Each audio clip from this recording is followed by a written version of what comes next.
Now children. You don't know. But where they come, we gone. You don't know.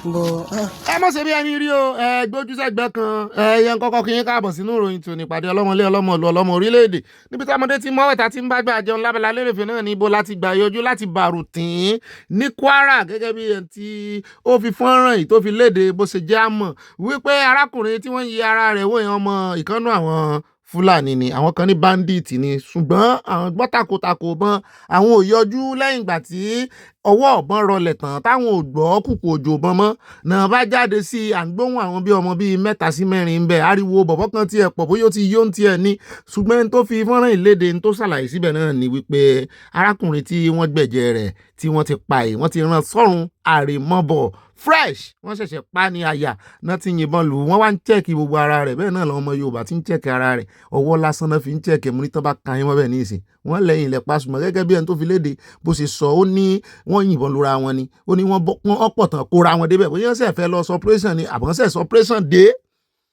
ó ní wọ́n sàpá bóyá sì pàdé ẹ̀ lọ́nà ni bóyá ara wọn ni bóyá kì í sára wọn ṣùgbọ́n Fúlàní lẹ́ni tán pa wọ́n ní Fúlàní náà tán pa wọn náà torí wọ́n ń gbọ́ ohun ẹnu wọn nígbà tí kó tó di pé wọ́n gbóhùn bọn ṣùgbọ́n nígbà táwọn fi débẹ̀ tí òjò bọn ti wálẹ̀ wọ́n ní wọ́n ti lọ wọ́n sì ti gbẹ̀mí ẹ̀bẹ̀ wọn ní kí ló wá kẹ́yìn ń bẹ̀ kí ló kàn yín bẹ́ẹ̀ pọ̀ ọlọ́pàá nísìn ọlọ́pàá ẹ̀yin náà béèrè question lọ́wọ́ yín ẹ̀yin náà máa delay sílẹ̀ ẹ̀yin náà máa mú sílẹ̀ ẹ tún wọ́n ń yára rẹ̀ wò ọwọ́ lásán lẹ fi ń kó ẹ̀jẹ̀ lẹ fi ń kó owó lẹ fi ń wọn kówó yẹn lọ ṣùgbọ́n gbogbo ara rẹ̀ náà ẹ̀jẹ̀ àwò wọn ṣe túlẹ̀.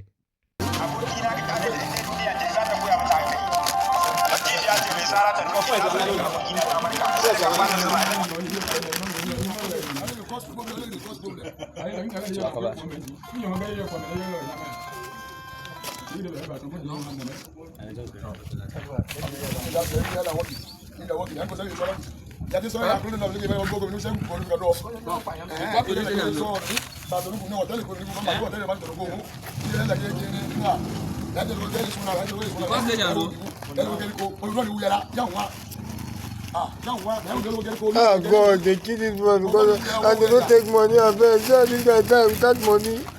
God. They kill this boy. Don't collect this boy money. Afẹ́lú ogun ìjà tó tà lónìí ìjọba ló gbé lọ báyìí ó ti kú báyìí. They go collect money leave am. Wọ́n jọba ìgbẹ́ kan pàǹkà sílẹ̀ rẹ̀ ẹ̀ pa ẹ̀rọ kẹ́lẹ́ sẹ̀mẹ̀. Abeg which kind thing be this one?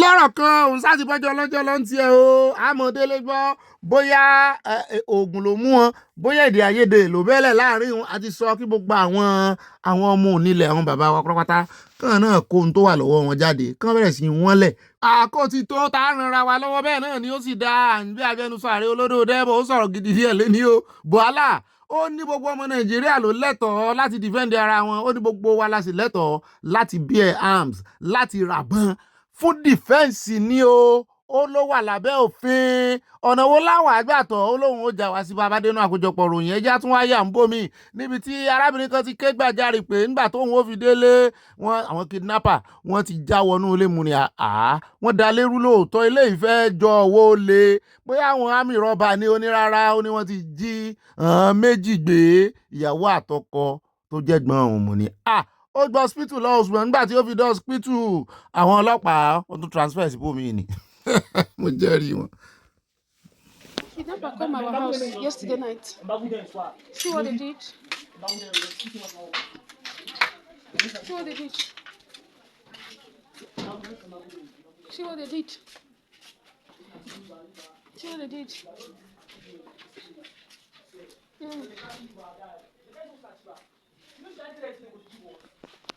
Yeah.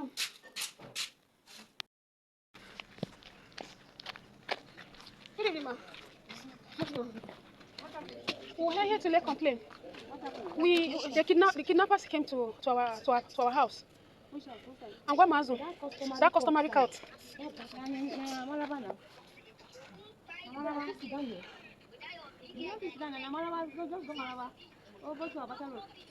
Hi. And what mazu? How are we going to do about it? Because we don't. They carry my brother, they carry her husband.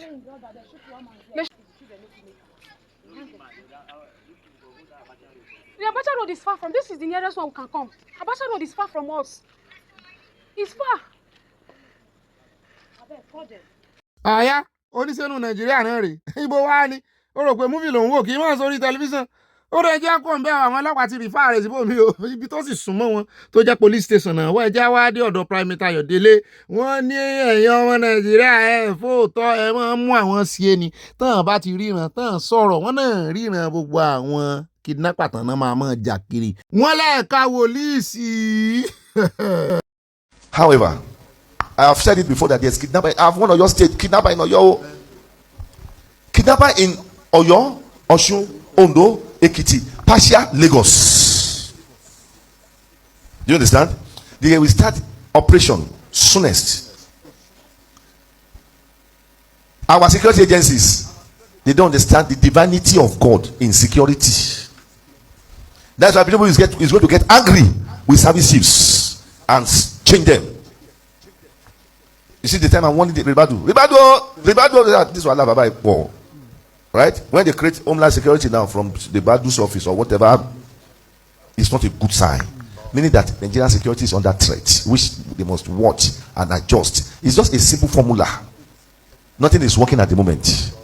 náà lẹ ti gbọ́ lẹ́nu Primate yóò wọ́n ti ní kẹ́ ẹ seek divine help kí wá sí àwọn wòlíì nìkan ló fẹnu sí o Akẹ́gbàgòdù náà gbé wọn bọ̀ àwọn náà fẹnu sí ṣùgbọ́n ẹ jẹ́ àkọ́kọ́ gbọ́ lẹ́nu òṣèré ìwọ̀nba àwọn òṣèré tí wọ́n lè láhùn kan sọ̀rọ̀ sókè ọ̀pọ̀lọpọ̀ wọn mọ yẹrí ń bẹ́tọ́ náà máa ń ṣe Volkswagen wọn ì dá sí ọ̀rọ̀ tó bá ti bá ìlú ṣùgbọ́n bá ti kan ọ̀rọ̀ ibi táwọn ti máa rí owó gbà tán ti máa rí jẹ àwọn máa dá sí i ìgbà òṣèlú ní ìsìn ẹ̀rọ pọ̀lọpọ̀ wọn ń ta ṣùgbọ́n nígbà tí nǹkan dé bá àwọn aráàlú ní ìsìn ẹ̀ lè rí wọn kan sọ̀rọ̀ ẹ jẹ́ àgbọ̀n tí Ọpẹ́yẹmí Ayéọlá sọ ó pe àwọn akẹgbẹ́ rẹ̀ ṣàkíyèsí.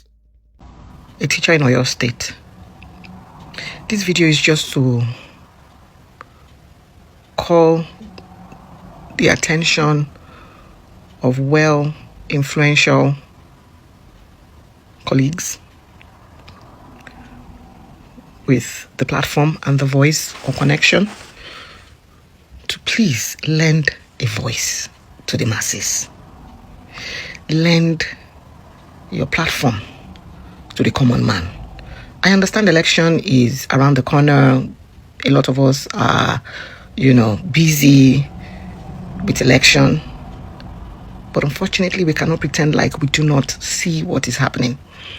And it is also very sad and unfortunate that this is knocking on our doors. It is closer to home than expected. Oyo State. Oyo State is closer to home. Please lend your platforms. Lend your voices. Use your connection. Use your link to call the attention of the government, to call the attention of people of influence, our KBACs, our honorable, beautiful, lovely KBACs, the Oni of Ife, Olubadan, the Obas in Lagos State. Lege, Eniola Badmus, Alájà tí ó common. Ó dáa torí táìmù ni ó pàkíyèsí àwọn tí wọ́n dójú wọn gbalẹ̀ sájójú lórí ọ̀rọ̀ yìí tó ń ṣe kò kàn mí lórí ẹ̀ mọ̀kànmọ̀kàn lóye sí ìkàn oyè tó kára owó wọn ní yóò bùṣe gàdà yóò kárẹ̀ ẹ̀dẹ̀ ó lè jẹ́ ń kùlé ní ó gbà wọlé o kàn mọ́ retí ẹ̀ torí ó lè jẹ́ ìta mẹ́rẹ̀ ìdọ̀dẹ̀dẹ̀ ẹ̀ǹkùlé ni ó sì gbà wọlé tàbí kó dojú wíńdò tàbí kó fo ilẹ̀kùn àgànràndì kẹran mọ́ jẹ̀lé à ń kìlọ̀ àti páláriwo títí bóyá ní ìsìn tán náà ti ń gbẹnu sí ní ìsìn tó ti ń yé wọn bóyá àwọn yòókù wọn ó tètè dáhùn Sunday ló lẹ́nu rẹ̀ rún ọ̀dà àwa lẹ́nu wa rùn kò sí prógráàmù tá a ṣe ti Yorùbá Wuyi ní ká sọ ni àbí ti Yèyí Dára àbí ti Bàbá Tẹ́ntẹ́n àbí ti Soso Kóìkì àbí ti Masbi àbí ti Bàbá Lẹ́kìtì àbí ti àgbájọpọ̀ gbogbo Yorùbá media world media Oh my God. Ó ti pẹ́ kó tó yé wọn, kò sì tí ì yé àwọn kan o. Àwọn tí wọ́n fọwọ́ fà dánwò yìí 90% tí wọ́n jẹ́ kankan nínú yàrá. Àfikọ́ lọ́wọ́ là wá. Ó bà nínú jẹ́ gan. Ó mú mi jẹ́ lójú abiyamọ. Ìṣẹ̀lẹ̀ tó ṣẹlẹ̀ ní Yawota, tó ṣẹlẹ̀ ní Aláùsá, tó ṣẹlẹ̀ lórí ire local government. Ó bà yàn nínú jẹ́ gan. Káwọn kan jẹ́ wọ̀lú. Kan sì pọ̀. Kan wọ̀ sọ sójà. Kan jẹ́ wé kíní mìdíìlì tí wọ́n máa ń wé tí àwọn ọ̀gá ńlá àwọn bandits tí wọ́n máa ń wé yẹn. Kan jẹ́ wé, kan jẹ́ wọ̀lú. Kan jẹ́ bẹ̀rẹ̀ sí pa àwọn èèyàn. Wọ́n pa tíṣà. Bó ṣe dùn yàn tó pé ẹ̀jẹ̀ aláìṣẹ̀ ni wọ́n ta sílẹ̀. Lẹ́ni tó jáde nílé tó níyàwó tó lọ́mọ tó ní gbogbo ẹ̀. Kò padà wọlé. Bó ṣe dùn yàn tó yẹn. Bẹ́ẹ̀ náà ni tàwọn ọmọ tí a rí kó lọ wá dùn yàn jù. Ó wá já àwọn ọmọ KG classes. Ọmọ ọdún kan, ọmọ ọdún méjì, ọmọ ọdún mẹ́rin, ọmọ ọdún márùn-ún. Wọ́n wá kà wọ́n fi ń súnmọ́ 40. La hawla wala quwwata illa billah. Ha! Òkèèrè láti ń gbọ́ tẹ́lẹ̀. Ó wọlé dé wẹ́rẹ́. Ta ló sèfù mọ́ báyìí Ọlọ́run? Ta ló sèfù mọ́ báyìí Ọlọ́run? Ta lẹni tó kù tó sèfù? Mo pariwo of recent nígbà tí meeting kan ṣẹlẹ̀ Ìbàdàn. Mo bẹ̀rẹ̀ níjọ́ náà lọ́hùn. Mo ní gbogbo ibi tí màálù bá lọ lékelèké máa ń tẹ̀lé ni. Are you sure we are safe? Ṣé sure pa safe? Wàláhì wọ́n fọ́n jáde tì mí ni o. Kò sórúkọ bútàn fún mi tán. Ara ẹ̀ ní kíkójọ gangling up tó lọ ṣẹlẹ̀ lọ́yọ̀ọ́. Nǹkan méjì ní gangling up yẹn. Ọwọ́ ẹ má bu kírísítẹ́nì. Ẹni tó bá fẹ́ do lórí, bó bá jẹ́ kírísítẹ́nì òfin Ọlọ́run ni ọmọ jẹ́. Bó bá jẹ́ babaláwo intelligent ọpọlọ ẹ̀ lálò. Planid tó bá jẹ́ mùsùlùmí, wọ́n mú yẹn sọ́wọ́ láti gbàgbó 2023. Ìkejì lọ̀rọ̀ tẹ ẹsẹ̀ gbàlejò owó eléyìí wá àsìkò yìí. Ọlọ́run ló mọ̀ ṣàánú mi. Kálẹ̀ ni tó wíìkì ni wọ́n ti gbàgbé náà lórílẹ̀ ayé. Ọ̀rọ̀ ló délẹ̀ yìí o. Àdánwò wọ̀lú o. Àdánwò dé o. Àdánwò mà dé. Ní Ọ̀yọ́ state. La hawla wala quwwata. Àwọn ọmọ ọlọ́mọ. Bínú igbó ni wọ́n wà ní bí ẹsẹ̀ tó àwọn tí wọ́n bá kidnap. Tí wọ́n fi wọ́n sínú ilé. Òjò pa wọ́n wọ́n pa wọ́n. Láwọn ọmọ tán mọ orúkọ ara wọn tán. Wọ́n mọ orúkọ ìyá wọn tán. Wọ́n lè dá jẹun. Wọ́n lè bábọ̀ pàǹtì. Wọ́n lè dábọ̀ ṣòkòtò. Wọ́n sọ́fà rí. La hawla wala quwwata illa billah. Àwọn olórí ibú olóṣèlú kan 35 politicize ti ń ṣẹlẹ̀. Ta lọ́wọ́ rẹ̀ mọ́? Ta lọ́wọ́ rẹ̀ mọ́ nínú gbogbo yín? Mo rí write up kan táwọn kan kọ jáde. Wọ́n ní ìṣẹ̀lẹ̀ yẹn ṣó pé Ṣèyí Mákindé ò capable. Ṣé ìyàwó ní sórí yín ọ̀dà ṣe ìgbègbè látọ̀? Ṣé ọ̀rọ̀ ẹnìkan capable lélẹ́yìn? Ṣé ń tẹ́ fi dìbò lélẹ́yìn? Àwọn ọmọ tó bá jẹ́ àwọn ọmọ yín náà wà nínú igbó, how will you feel? Ẹni ọkọ̀ write up yẹn ìwọ nu Ọlọ́run. Àtúbọ̀tán rẹ̀ níwájú Ọlọ́run. Ẹ ṣe Allahu Akbar. Ẹ bá ń gbé fún bàbá yìí. Ẹ dúpẹ́ lọ́wọ́ Ọlọ́run lórí ayé wọn nítorí pé ọ̀kan gbòógì nínú àwọn tí máa ń sòótọ́ ni wọ́n sì máa ń sòótọ́ sí time. Ó máa ń wà timely, wọ́n ń jẹ́ kó pẹ́, wọ́n ì jẹ́ kí ọ̀rọ̀ lọ, wọ́n ì jẹ́ kátẹ́gùn fẹ́ sí wọn ìpẹ́ lórí mikimi. Ibi tí àwọn ti ń gahùn sókè tí wọ́n ń lọgun lórí ọ̀rọ̀ yìí nítorí pé abiyamọ tòótọ́ ni bàbá yìí. Bẹ́ẹ̀ ni àwọn akẹgbẹ́ wọn kan náà wọ́n jẹ́ kí Ṣèyí ó sinmi o. Wọ́n ní Ṣèyí lórí ọ̀rọ̀ election náà bọ́ lẹ́jọ́ lé lórí àní mùsùlùmí ló gbọ́dọ̀ wọ́ bẹ́ẹ̀. Àwọn ó bọ́ fa sùrùtù bọ́ ọ bá rè fa kìrìsìtẹ́nì kalẹ̀ wọn ni. At this time mo lẹ́ẹ̀ lójútì ìka ẹ̀dá nìyí. Torí ẹ̀ náà ni bàbá yìí ṣe mẹ́nuba ìpàdé ọ̀ràn tán pé lẹ́nujọ́ mẹ́ta yìí. Àwọn tọ́jọ́ wà ń pàdé yẹn ìkọ̀ọ̀kan nù wọn náà ti ń jáde síta. Ọ̀pọ̀lọpọ̀ wọn náà ti sọ̀rọ̀ ṣùgbọ́n nítorí ojú tì, nítorí wípé káwọn mọ́ kọ́nà, nítorí pé àwọn gan-an wọ́n ti mọ̀ wípé ìpàdé àbòsí làwọn ṣe lọ́jọ́ náà lọ. Wọ́n wá ń jáde ńkọ̀ọ̀kan èjèèjì wọn exonerate ara wọn. Ṣùgbọ́n ẹni tọ́lọ́run ò bá exonerate, kò sí àdéhùn kan tó lè exonerate ẹ o. Ẹnu ẹ̀nà wà yẹn tí ìbò lówó nú. Ẹ jẹ́ àtẹ̀wájú àròjọ musolókun. Á fi hàn yín bí Ṣèyí Mákindé bó ṣe sáré pe ìpàdé bòńkẹ́lẹ́ lórí ọ̀rọ̀ security náà ni. Bẹ́ẹ̀ náà ni a gbọ́ táwọn ará Ìbàdàn jẹ́ àmọ́ wọ́n ní àwọn helicopter kan wọ́n ti ń rover láti àárọ̀ òní. Wọ́n ń lọ wọ́n ń bọ̀ bí ilẹ̀kẹ̀ ẹ̀dí ni o. Wọ́n ń wá location.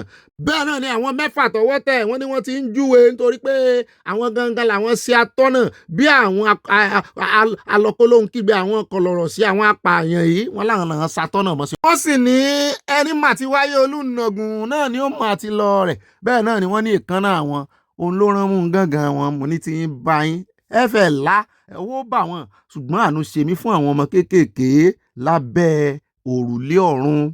Kò sí lé ẹ̀fọn ní ká sọ ni àbí tá mọ́ ti yé àbí ká mú dùn àbí ká sọ ti scorpion gangan fúnra rẹ̀ òjò òtútù tí ì sì ṣe pé wọ́n wọ sweater lọ. lágbára Nàìjíríà. Bẹ́ẹ̀ náà là ń gbọ́ tí iléeṣẹ́ ológun ní headquarter àwọn DHQ tán náà ti fi léde wípé Ṣèyí Mákindé rọ́ǹgì nínú ọ̀rọ̀ rẹ̀ kan o pé ó lè jẹ́ wípé emotion ló fi sọ̀rọ̀ àti wípé ìbẹ̀rù bójó ó wà lára rẹ̀ nígbà tí ó fi ṣe press ó yẹ kó pe àwọn kàn kọ́ ní tí ó sọ̀rọ̀ ní kí ló fẹ́ sọ tẹ́ ẹ fẹ́ kọ́. Wọ́n ní lára àṣìṣọ ọ̀rọ̀ Ṣèyí Mákindé náà ni wípé nínú ọ̀rọ̀ rẹ̀ wọ́n ló ní terrorist àwọn agbésùmọ̀mí pé àwọn ni wọ́n wá jí àwọn èèyàn gbé pé àwọn náà rẹ̀yàn lọ́rùn. DHQ ìyẹn defence headquarters wọ́n láwọn ò gbà wọ́n ní kò sí agbésùmọ̀mí ní south west wọ́n ní kó tutù ẹ̀dànù kó mọ̀ sọ tí ó mọ̀ kó yé sọ̀sọ̀kúsọ lẹ́nu.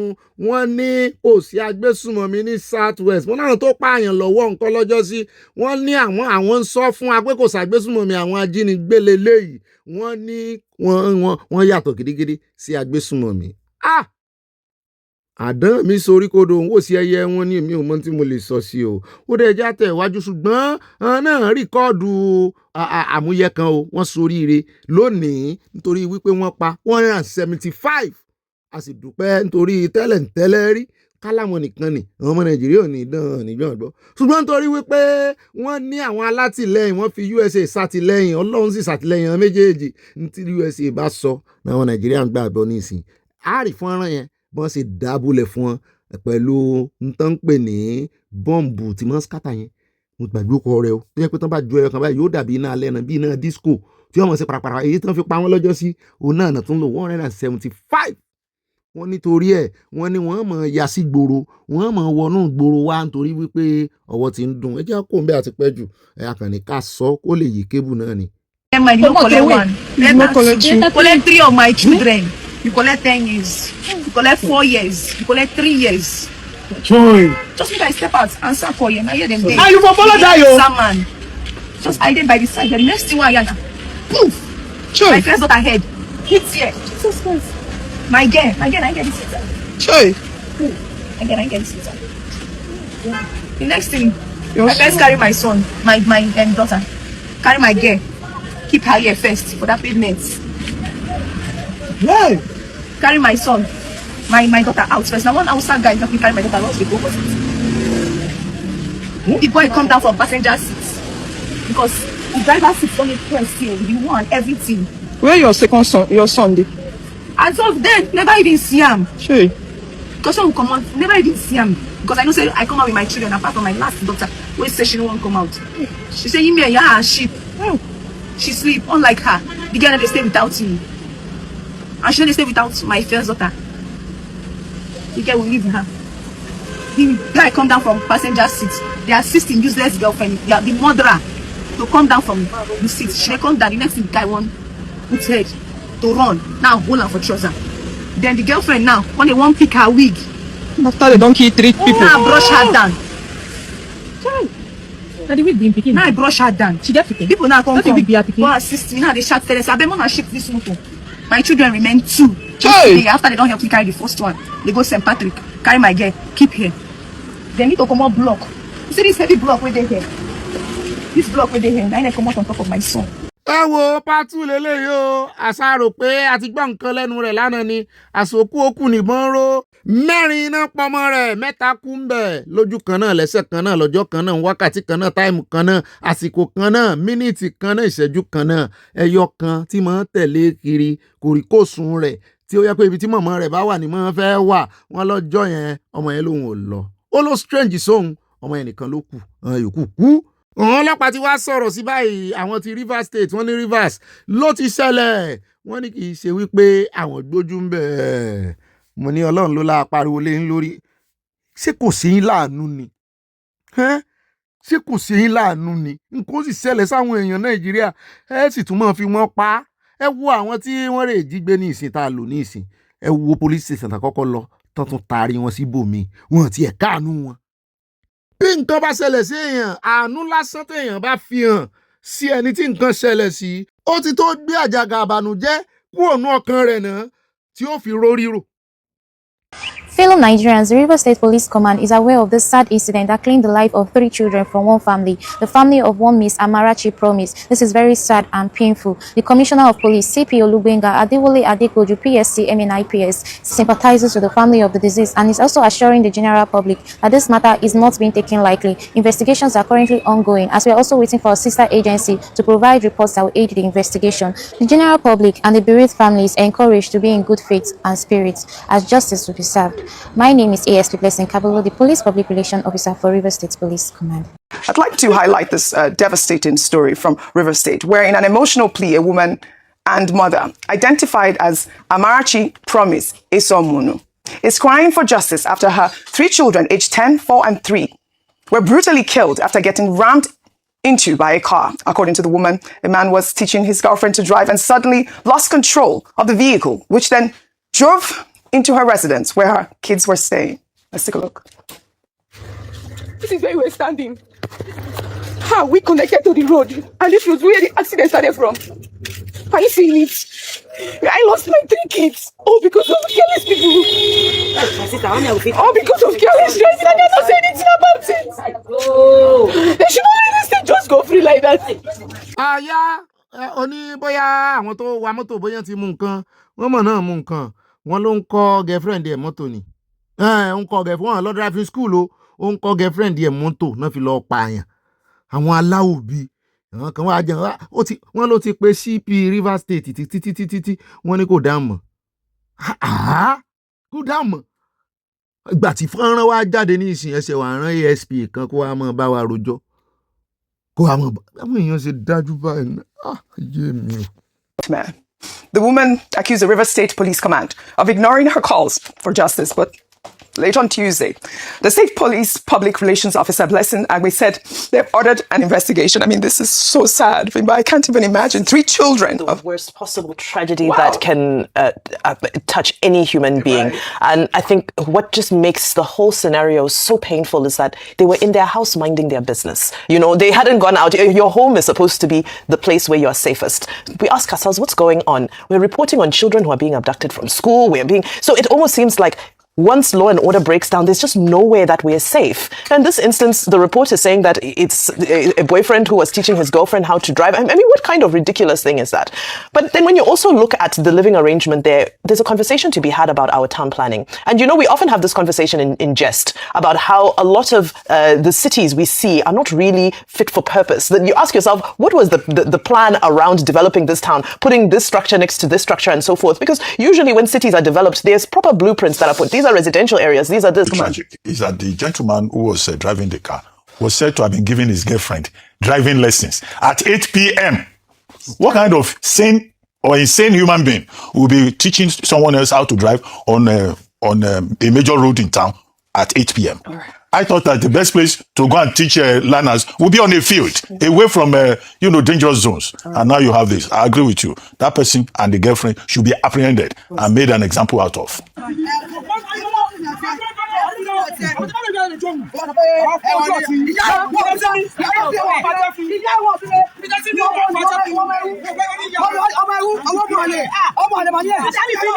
Téèyàn lè wà kó mọ́ bá ibìkan láti ń bọ̀. Ẹ̀wọ̀n táwọn eléyìí tó ń pariwo lé hàn lórí sùúrù lérè láwa o lọ́dọ̀ jurisdiction mọ́ mi Tóyìn Junior. Ṣé ẹ̀nìbọn mújà ẹ̀nìbọn parí ìjà ni lórí ọ̀rọ̀ Desmond Elliot náà mọ̀ ni. Àwọn tí ẹ̀ ní àwọn kò ṣe kò gbà o, àwọn ò ní gbà o, kán mọ́ intimidate àwọn o, ṣùgbọ́n báyìí ó ti wá kó gbogbo àwọn èèyàn rẹ̀ jáde o. Ó lóun ti jáwọ́ ń bẹ̀ o. Ó ní ẹ̀mí ò láàrọ̀, ẹ̀mí kan lòun ní. Àyà wa ń bi mí pé ọ̀gá mi sọ ti step down ní mo ní kò jọ bẹ́ẹ̀ o. Ó ń jọ bẹ́ẹ̀ ni pé ó ní òun ò fẹ́ kí àwọn tòun kan yọjú síbi tán ti fẹ́ dìbò. Ìgbésẹ̀ tí OGD gbé lógùn state òun náà lòun fẹ́ gbé mo ní tí gómìnà eléyìí ti wọlé. Mo ní Ọ̀gbẹ́ni o ti sígbàwo nù, Ọ̀gbẹ̀rì sígbàwo politica. The only person that can ask me to step down is the party. If the party says Desmond, go down, that's when I will step down because I'm a party person. But the party has also, in its magnanimity, given us an opportunity to appeal. We appeal it. And like I say, it's not a do or die affair. I'm here to serve the people. That is my home. They come to my house. They see, come on. So,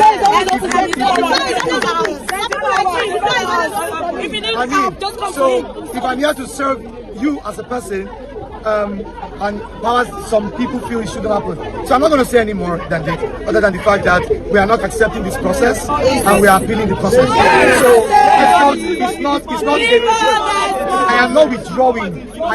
Why I said withdrawal there is I'm withdrawing my agents from going to participate in the voting process, but we are appealing the process. We are appealing, not definitely appealing.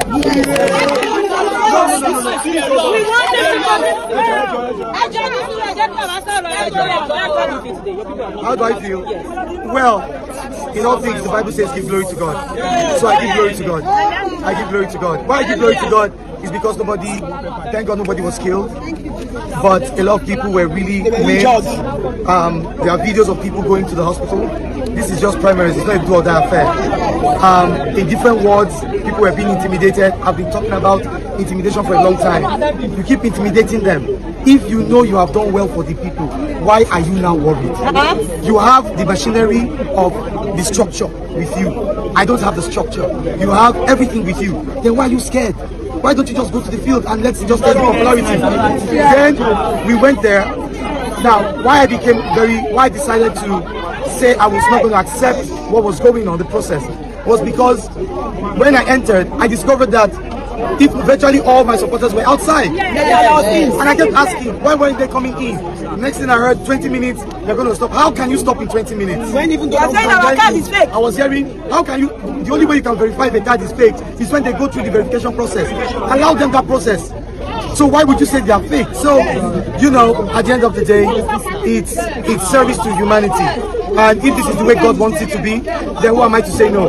I will just leave it. But basically, we are going to consider appealing this situation because we have. Àyà ni ọ̀gá mi ẹ sọ kó ti lọ tó wàá gbọ́ lẹ́nu rẹ̀ ẹ jẹ́ àpò ń bẹ̀. Ẹ jẹ́ wá dé airport níbi tí ẹni kì í ṣe airport láwa yìí inú desert ni airport tí wọ́n rè àwọn tó fẹ́ cross sí Spain lẹ́ ń wò yìí Morocco lẹ́ ń wò yìí nínú desert wọ́n bá òkúta dọ́gba abẹ́rẹ́ nù tán wá greener pasture lọ ọ̀pọ̀ ni máa ń rí sómi o ọ̀pọ̀ ni máa ń bọ́jọ́ ọlọ́jọ́ lọ ń bẹ́ o wọ́n ń wá bí ó sì dá lọ nù.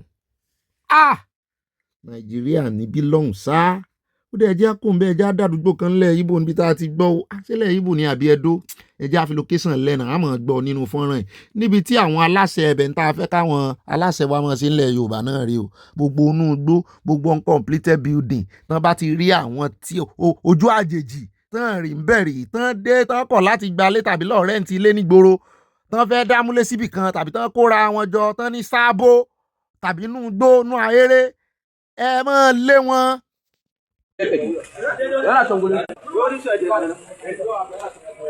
Yeah, come. Look, you people, how can you just come and camp inside the bush?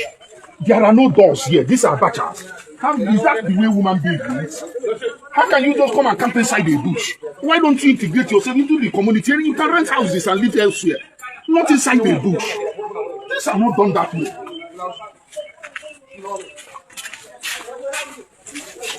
Yeah? That's not the way. Come and show me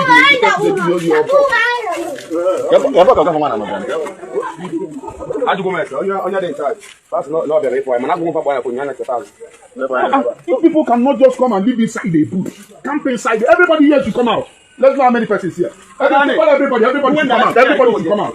Everybody should come out. Yeah, everybody here should just come out. Let's know what is happening. Everybody should come out. Where are you? Everybody should come out. You cannot come and live inside this kind of bush and pretend that you are. It is not right. It is not right. If you want to live in a community, you can't rent houses. There are houses scattered around the community. I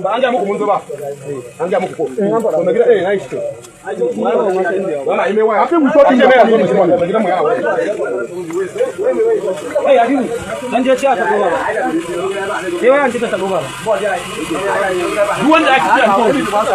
Sẹ́rí àìní ètò tó múnádóko fún àwọn aráàlú ló fa gbogbo eléyìí bó ṣe máa ń kó wọn wọlé rè kò sẹ́ni tó ń béèrè pé ibo náà ti ń kó wọn bọ̀ ibo náà ń kó wọn lọ ibi tó ti ń kó wọn bọ̀ àmọ́ ibi tó máa end up sí àkímọ̀ àfi tí wọ́n bá ń rèédì inú oko báyìí lẹ́ẹ̀kọ̀ọ̀kan náà máa ń kófìrí wọn náà máa ń gbóòórùn wọn náà máa ń rí wọn ń bẹ̀ ọ̀pọ̀lọpọ̀ wọn òru náà máa ń kó wọn wọ̀lú èèyàn kan ó sì ṣe surveillance gbogbo eléyìí tẹ́ wá rí ẹ mọ̀ fọ́ o èèyàn kan mọ̀ sí láàrin àwọn tọ́jọ́ lọ́bẹ̀ o láàrin ìlú yẹn gangan èèyàn tẹ́ ẹ̀rọ kàn sí ó lè jò lórí ibẹ̀ ó lè jẹ́ baálé ibẹ̀ wọ́n ní Udemili àti location Nanambra Udemili North Central Local Government wọ́n níbẹ̀ ló ti ṣẹlẹ̀ ó sì pọ̀ nílẹ̀ Yorùbá náà káàkiri àwọn ọba náà wà kó mọ̀ lù fún ẹ mọ́bi tó ń gbé ẹ̀ mọ́ àdírẹ́sì wọn ó lè wà ń lo èbò kọ́ ọmọ ní rẹ́sídẹ́ǹsì níbì kan ayé rẹ̀ ò lè nítumọ̀ rẹ́sídẹ́ǹsì kódà kó níwèé ìlú kọ́ wa mọ̀ ní rẹ́sídẹ́ǹsì ibi tó ládírẹ́sì sí ayé ẹni tó ń wò lè nítumọ̀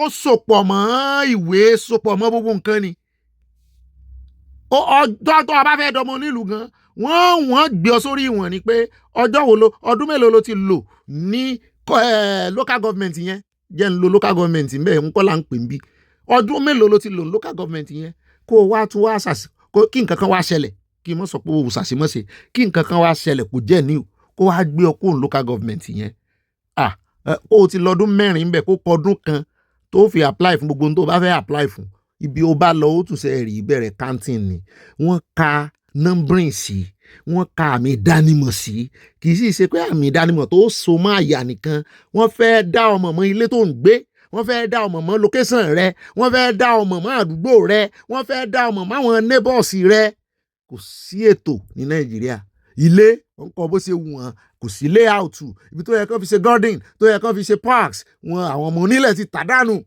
ẹ wá wo àwọn eléyìí ní ìsìn àwọn àlejò ọ̀ràn tẹ́ ẹ lè mọ̀ wípé wọ́n wà láàrin yín wọ́n ń gbalé sáàrin ìgboro ẹ lè rí wọn ní landlord àwọn landlord ara wọn kéèyàn sì dìde níbì kan kó sì lọ̀lú òǹlù kó sì rè múlẹ̀ ńbẹ kó sì dánmú nílẹ̀ lọ́jọ́ náà wọ́n ga o.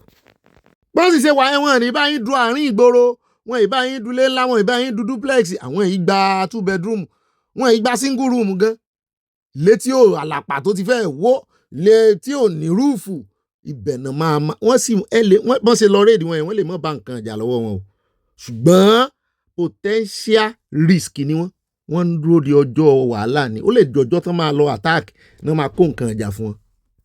Say we don't negotiate with terror. That word, I don't know where they got it from. It's not in the Bible. It's not in the Quran. In fact, it's not even in practice. Everybody is negotiating with bandits. America had an office where they were negotiating with Taliban in Qatar. Everybody is negotiating with outlaws, non-state actors. Everybody. So where do they get that knowledge from? We negotiate for peace and our strategic interests. If negotiation will bring stoppage of bloodshed, we do it. Some critics argue that your actions, the way you engage with these bandit groups, seem to legitimize their operations, and also it undermines the state authority. How do you respond to accusations that you empower them to carry out these attacks, kidnappings, and violence that we see across board? Anybody who thinks that way, because he doesn't know the intricacies and what we go through, and he doesn't even know that I go there with the authorities. I don't go there alone, and I go there with the press. kódà ìkan náà bàbá àṣàlẹ̀ wọn ni wọn ní ká fi refresh brain ara wa ni ṣùgbọ́n tá a fẹ́ fàyọ́ bí náà ni ọ̀rọ̀ Dèjì Adéyanjú gbajúgbajà ògbóǹtagìrì tó dáńtọ́ nínú àwọn agbẹjọ́rò lòun náà ẹ ti rántí rẹ̀ òun ní mọ̀ ṣe gulegule tẹ̀lé VDM tẹ́lẹ̀ ṣùgbọ́n ní ìsìn wọ́n ti já mọ́ lẹ́yìn ẹkùn rẹ̀ òun náà ló wá ganu sí máìkì wípé òun wà ní China kóun tó dé kí ìjọba Nàìjíríà ti gbégun mi o pé àwọn mélòó ló ṣe yẹ́ẹ̀sì sí àwọn èèyàn ti ṣe yẹ́ẹ̀sì lọ rẹpẹtẹ sẹ́yìn náà ṣe yẹ́ẹ̀sì sí ó ní kí ìjọba Nàìjíríà ti gbé kóun tó dé. Kúdà Abala Lerefe ẹja fi lè káde gbogbo rẹ̀ ńlẹ̀ níbi tá a ti gbọ́ wọn ní ọwọ́ àjọ NDLEA ti bá àwọn ọmọ Mexico kan nú oko nínú jùtànrè múlẹ̀ sí wọn níbẹ̀ ni wọ́n ti ń dàbí ọgbọ́n tán ti ń produce gbogbo àwọn oògùn olóró. Bẹ́ẹ̀ náà ni wọ́n ní the largest meth ó dà pé oògùn olóró náà wọ́n lọ́wọ́ wọn náà ti bá a mú ní nínú Nàìjíríà ọmọ Mexico ọmọ àsìkò ti Fúlàní ọ̀tọ̀ Mexico náà tún ààyè mọ̀ gbà wọ́n o Nàìjíríà mi ò mọ tí mo lè sọ. àyà ní tàn báyìí mójútó bọ́dà mo ní ṣé bọ́dà làwọn eléyìí rìn wọlé báyìí àwọn eléyìí gun aeroplane wọlé ni wọ́n gun aeroplane wọlé ni kò sì lè yẹ̀ lẹ́yìn ọmọ onílùú mo nílùú kan ló wà lẹ́yìn ìwọ̀n ẹ̀rí mọ́ ṣe bí ilé adìẹ ẹ rò pé bóyá fáàmù ni ọ̀pọ̀lọpọ̀ àwọn fáàmù àwọn Chinese yẹn gan kán rí iyẹ̀wò.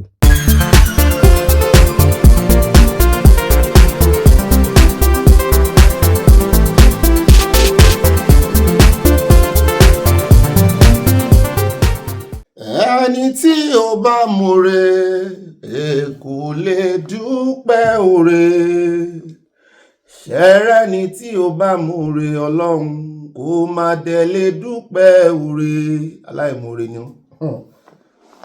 ẹni tí ó bá múre kò lè láéláé dúpẹ́ oore ẹni tí ó bá ti múre alẹ́ ṣe expect kó wá dúpẹ́ oore kéèyàn ṣe lóore ẹ má expect kó máa wá dúpẹ́ oore à ń bèlè tà ṣe kọ́lọ́hún wá ṣe lóore kò lè rántí dúpẹ́ oore nínú gbogbo ìlà ìlò iná ẹ jẹ́ ká máa dúpẹ́ oore ká ṣá máa dúpẹ́ oore ẹni tí ó bá múre kò lè dúpẹ́ oore.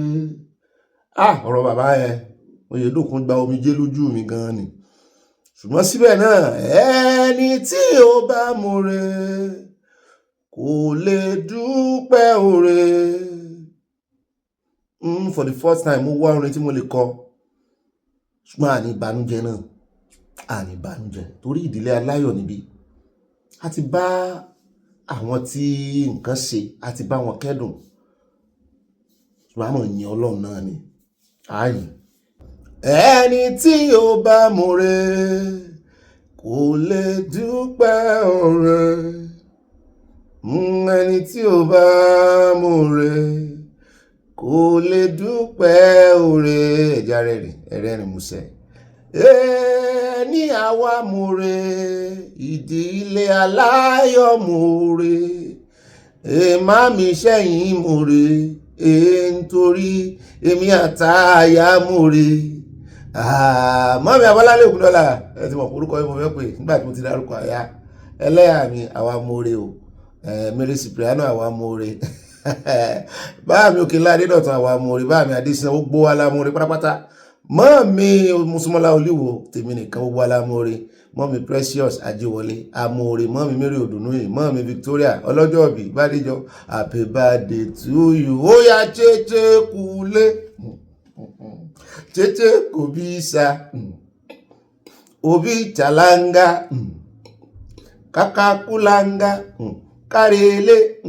ẹjárẹ́lé ilé là ń lọ àgbẹ̀ kan ó rokoroko kó gbàgbé ilé imagine ẹjárẹ́lé ṣebí ilé là ń lọ àgbẹ̀ kan ó rokoroko kó gbàgbé ilé gbogbo ń tọ́ bá wà ń ṣe ibi tá ti bẹ̀rẹ̀ rí wa lè mọ́ kíra wa lónìí Ọlọ́run àgbẹ̀ àyìn ọ́ àgbẹ̀ ọ̀gá o ó kú sojú rẹ̀ gbogbo ẹ̀ náà sojú rẹ̀ o gbogbo ẹ̀ sojú rẹ̀ Ọlọ́run ìwọ la gbọ́kànlé o wọn náà ló sì ṣáájú ogun wa ìwọ ló kẹ́yìn ogun wa ó wà lápá ọ̀tún wà lápá òsì ìwọ ló fún wa ní ìfọ̀kànbalẹ̀ pé ká nìṣó ó mú adélẹ̀ ìlérí ìmúṣẹ àbí ilẹ̀ ìmúṣẹ ìlérí wọ́n bínú wọ́n falade fún bí fúnra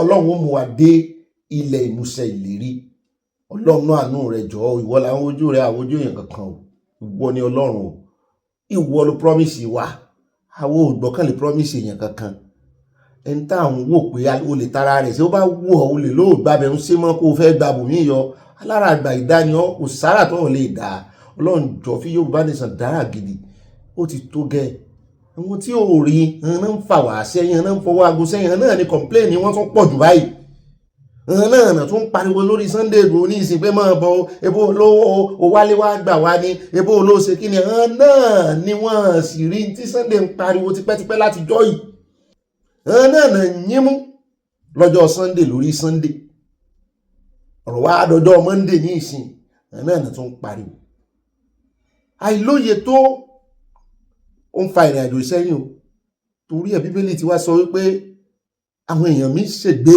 nítorí mo ò nímọ̀ àìnímọ̀ kún ara tí ń fìyà jẹ ẹnu wa ò kò òye òye àníṣe tí n tó mú ọwọ́ Fúlàní le lára ọmọ Yorùbá èmi ò mọ̀ tọmọ Ìgbò ọmọ Ìgbò náà ń fi apá ní ìsìn n tó mú ọwọ́ ọmọ Fúlàní le lára ọmọ Yorùbá ni wípé ẹnu wọn kò wọ́n sì lájẹ̀ndà tán push tẹ́ ẹ bá rí tán serious lórí ẹ̀ àmì tán nípò kì í ṣe àmì inú oko nìkan kì í ṣe àmì inú àbá kì í ṣe àwọn tí ń kidnap nìkan wọ́n sì mú kidnapping mọ́ ni o pààyàn ní ọ́n tẹ́lẹ̀ o wọ́n ní àjẹ́ndà burúkú àjẹ́ndà wọ́n ní àwọn standing soldiers wọ́n ní àwọn religious soldiers ọmọ ogun pọ̀ fún wọn torí ogun ní àjẹ́ndà wọn a sì ti mọ̀ tipẹ́ ṣùgbọ́n wá wọra wa ń rán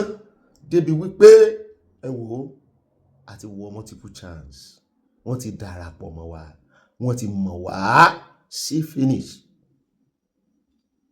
wọ́n ti sí finish èmi ò sì rí nígbà tẹ́mi lọ serve mi ò rí ilé Haúsá kan nínú ilé wọn tó fi jẹ́ wípé ọmọ Yorùbá obìnrin Yorùbá náà fẹ́ mi ò rò pa Haúsá máa ń fẹ́ Yorùbá náà Haúsá ọkùnrin àwa Yorùbá yìí náà láàárẹ̀ máa ń fáwọn obìnrin wọn ara àjẹ́ndà wọn ni mo ti sọ tàwọn ológun tán wà ní ilé iṣẹ́ ológun wọn mo ti sọ tàwọn ológun wọn tán fọ́n ká sínú igbó bẹ́ẹ̀ náà ni àwọn ológun wọn religiously ẹlẹ́ẹ̀kẹta àwọn ológun wọn gangan ń làwọn obìnrin tán tì í ṣe à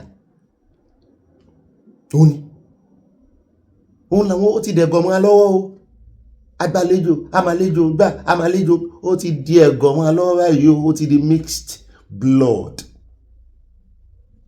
bí wọ́n sì ṣe máa parun nù ó ti di mixed blood ara ń tó mú kíkẹ́ mi bẹ́ẹ̀ náà kì í máa lọ́gùn nù wípé àmọ́ Yorùbá o ọmọ tó ń bí lóòótọ́ mix ní ẹ́ o pẹ̀lú ti British o nítorí ẹ̀ ló ń ṣe ń paláriwo ní ìsinyìí àmọ́ Yorùbá ń tóun o kọ́ ọmọ rẹ̀ lè mọ gbọ́ wọn dé bá fọ́nrán yẹn in case wọ́n bá fẹ́ àyájí wọn kọ́lọ́hún wa bá wa ṣe kó náà dórí ipò yẹn ọmọ rẹ̀ ó wà mọ̀ pé àmọ́ Yorùbá ló wà lórí ipò àlùsì ràn wá lọ inú wa sì ń dùn pọ̀lọpọ̀ gbà wá tá a wà ní diaspora náà gbọ́ ọmọ tá a bí mélòó nú wọn ló fẹ́ padà lérè ìfẹ́ mélòó nú wọn ẹ wá sọfẹ́ sá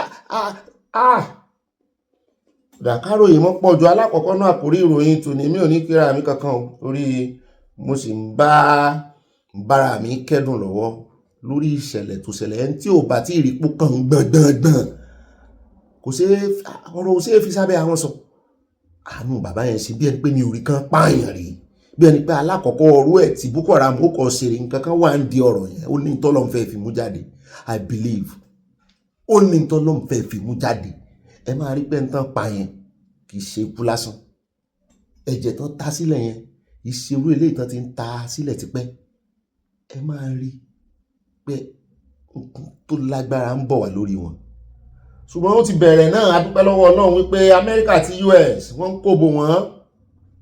ń kóbo wọn lákọlákọ gbàgbós from left and right wọ́n ní wọ́n tún ti pa another 175 mo ló tiẹ̀ dá tẹ́lẹ̀tẹ́lẹ̀ àìmọye wọn tẹ́lẹ̀ kan bá ti sọ fún àìgbọ́n gbọ́sùmọ̀ ní ìsìn àti lálátìlẹ́yìn àti ní ẹni tó ràn wá lọ́wọ́ àti rí ibi tí Ọlọ́run fẹ́ gbà yọ sí a ó kàn jẹ́ wípé ìran tá a ti wóra wa jùjùjù iná ló jẹ́ káwọn eléyìí ti ráàyè wọlé ká náà ráàyè penetrate ni ṣùgbọ́n èmi mọ̀ wípé ọjọ́ ń bọ̀ lólúwa wí tán bá ti yanjú wọ́n ti ń kóbò wọn ní ìsìn ẹ rí i pé wọn ò ní dúró láwọn ẹ̀kọ́tà yẹn mọ́ nǹkan máa ṣe wọ́n ẹ lọ máàkì ọ̀rọ̀ mi nǹkan máa ṣe wọ́n gan tó jẹ́ wípé ojoojúmọ́ lẹ́kún alábòsí tó bá yá Gumi agbẹnu ẹ̀dákẹ́ torí kò ní sí tí ó sunkún mọ́ lé lórí mọ́ pípa ni ẹpa wọn ni náà bandit yẹn náà gbé súnmọ̀ mí yẹn wọ́n dáná ya wọn another 175 àmúròyìn bọ̀ à ń bọ̀ àti èdè bẹ́ẹ̀ náà ni ẹlẹ́ẹ̀kejì àkórí ìròyìn ẹ má bínú o bí introduction tó ní ṣe gbànú o àyà lọ́dọ̀ àwọn Àgbẹ̀kọ̀yà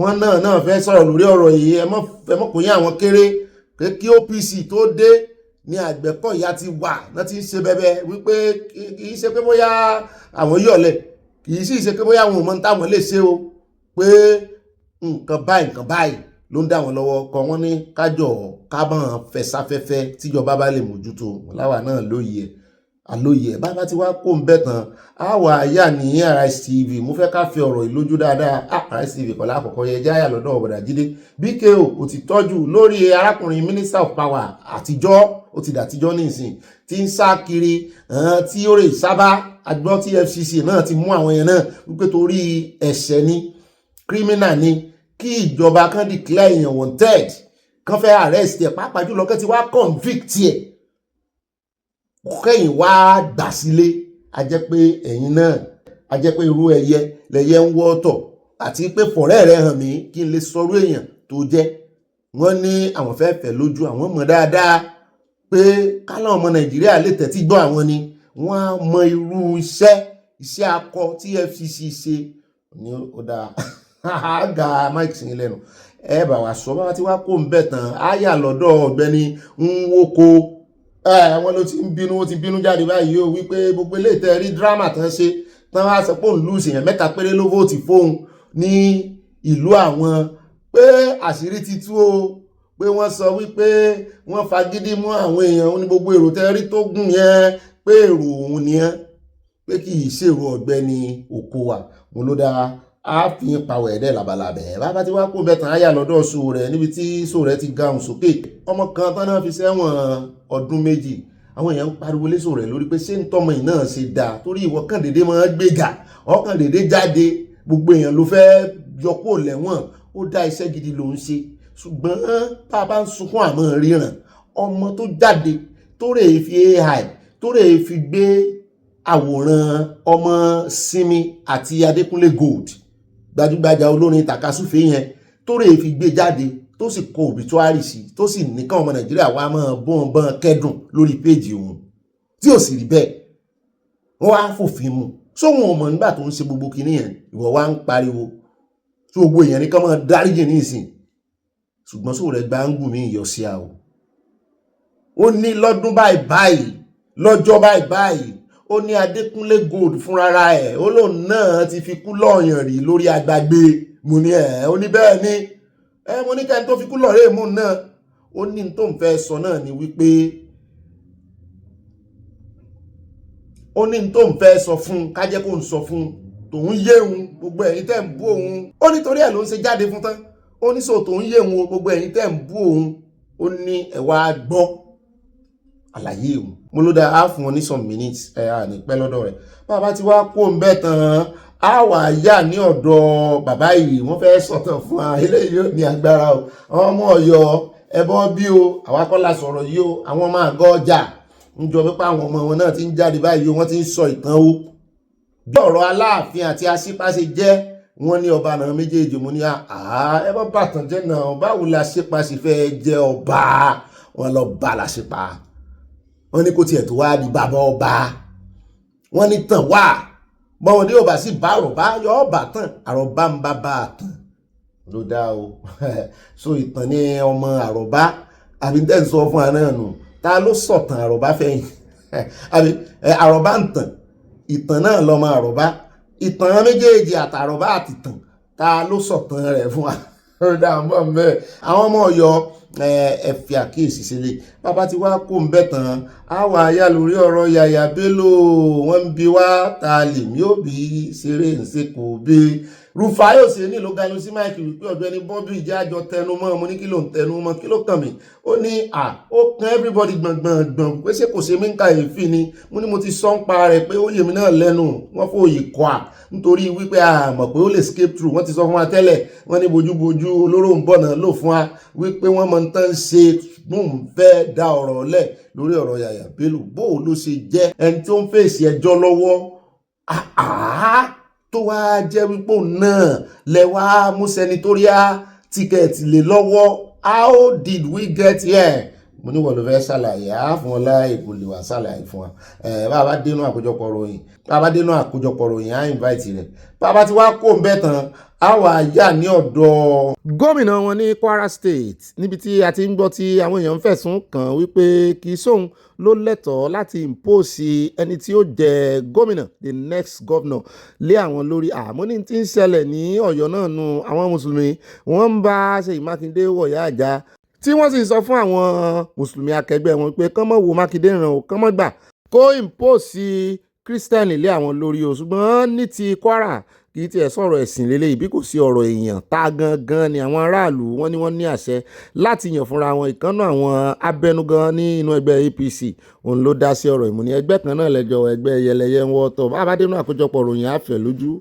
Bàbá tí wá kó bẹ́tẹ̀ ilé láàfi káde gbogbo àkórí ìròyìn wá ń lẹ̀ka tó wọnú abala tí ọmọ tẹ̀lé lọ Abala Sanawole á padà sí Ọ̀yọ́ state o á fún yín lọ́pdéètì lórí ibi tí ọ̀rọ̀ dádé dúró àwọn ọmọ tí wọ́n ń wá tán wà ní ìgbèkùn àwọn tó kó wọn lọ agbọ́ wípé wọ́n ní wọ́n mú kàn balẹ̀ nú wọn lára àwọn kidnapper yẹn tán bá lójú ọ̀nà mú ní sára wọn ni wọ́n náà bá 2 million lọ́wọ́ ẹ̀ gbogbo ẹ̀ láàmú sọ ṣùgbọ́n bí tá ń lọ gangan lórí ọ̀rọ̀ ìṣèjọba politics Ọ̀yọ́ yóò lè mo ṣe ń wo iye mo rí tí wọ́n tún ń gbé nǹkan kan jáde sẹ́yìn ti gbọ́ nípa Tadébáyọ̀ Adélabú mo ní sọ ti gbà ní consensus torí mo ṣe wo picture tán gbé jáde lórí rẹ̀ ṣùgbọ́n ẹja dún ká confirm ẹ̀ níbi tá ń lọ gangan rèé lórí àwọn tí wọ́n ní wọ́n ń kó Ṣèyí Mákindé ní pàpá pé wọ́n fún Ṣèyí Mákindé lọ́rùn irọ́ kìí ṣe pé wọ́n fẹ́ fún lọ́rùn pa o lórí ọ̀rọ̀ pé wọ́n fẹ́ kí mùsùlùmí kó jẹ́ sọ̀sẹ̀sọ̀ rẹ̀ wípé kàn kìrìsìtẹ́nì kàn jáwọ́ ń bẹ̀ o wípé kì í sàn ló kàn o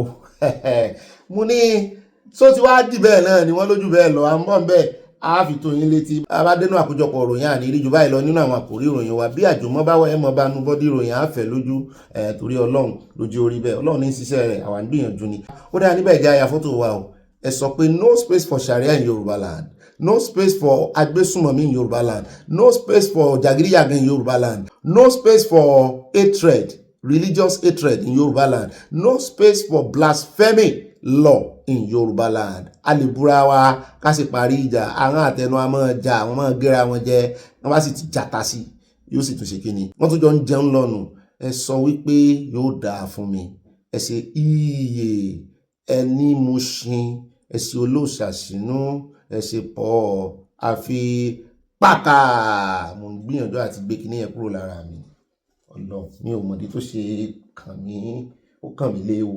Alákọ̀ọ́kọ́ náà abala àfi pàkà wa tòní ẹ jẹ́ ayé àlékòó níbi tá a ti gbọ́ tán sọ wípé ìkànnà àwọn tí ń lérí léka lọ́jọ́ sí tó lóun ò ní gbà o pé consensus ẹ mọ́ dàákọ̀ consensus dọ́dọ̀ òun ẹ mọ́ sọ létí òun ò fẹ́ gbọ́ nǹkan kan òun ò gbọ́ pa àjọṣe láti Badagry wọ́n ní ó lóun ti juwọ́lẹ̀ báyìí o fún Mr. Hamzat Dr. Hamzat pé òun ò ṣe mọ́ mo ní kí lẹ rí tẹ́lẹ̀tẹ́lẹ̀ ẹlẹ́yin ló kàn ẹlẹ́yin ti Badagry ò ní gbà kí ló wáá dé tẹ̀kàn pápápá tẹ́ decide pẹ́ ṣe mọ́ wọn ni wọ́n ti bọ́n sọ̀rọ̀ nínú ẹgbẹ́ mo ní wọ́n náà ti bọ́n sọ̀rọ̀ nínú ẹgbẹ́ mo ní ṣé lóòótọ́ ó dáa kí náà bá yín sọ afẹ́ gbọ́ torí àwọn àmẹ́gbà tẹ́yìn ṣagídí pẹ́ẹ́ ní gbà o ẹ sì ti ra fọ́ọ̀mù sọ́nà dòwó fọ́ọ̀mù yín padà wọ́n náà ti promise wọn appointment ẹ bá ń tẹ̀sí ẹja gbọ́. So we have decided that we are going to support Dr. Hamzat. Please, one voice. Wọ́n invite mi síbi kan lánàá ní nǹkan bíi 10 p.m. lálẹ́ and ìgbà tá a máa débẹ̀ ti dọ̀bálẹ̀ sí kí wọ́n the next thing wọ́n gbé fóònù fún mi gẹ̀ẹ́sẹ̀ tó bá mi sọ̀rọ̀.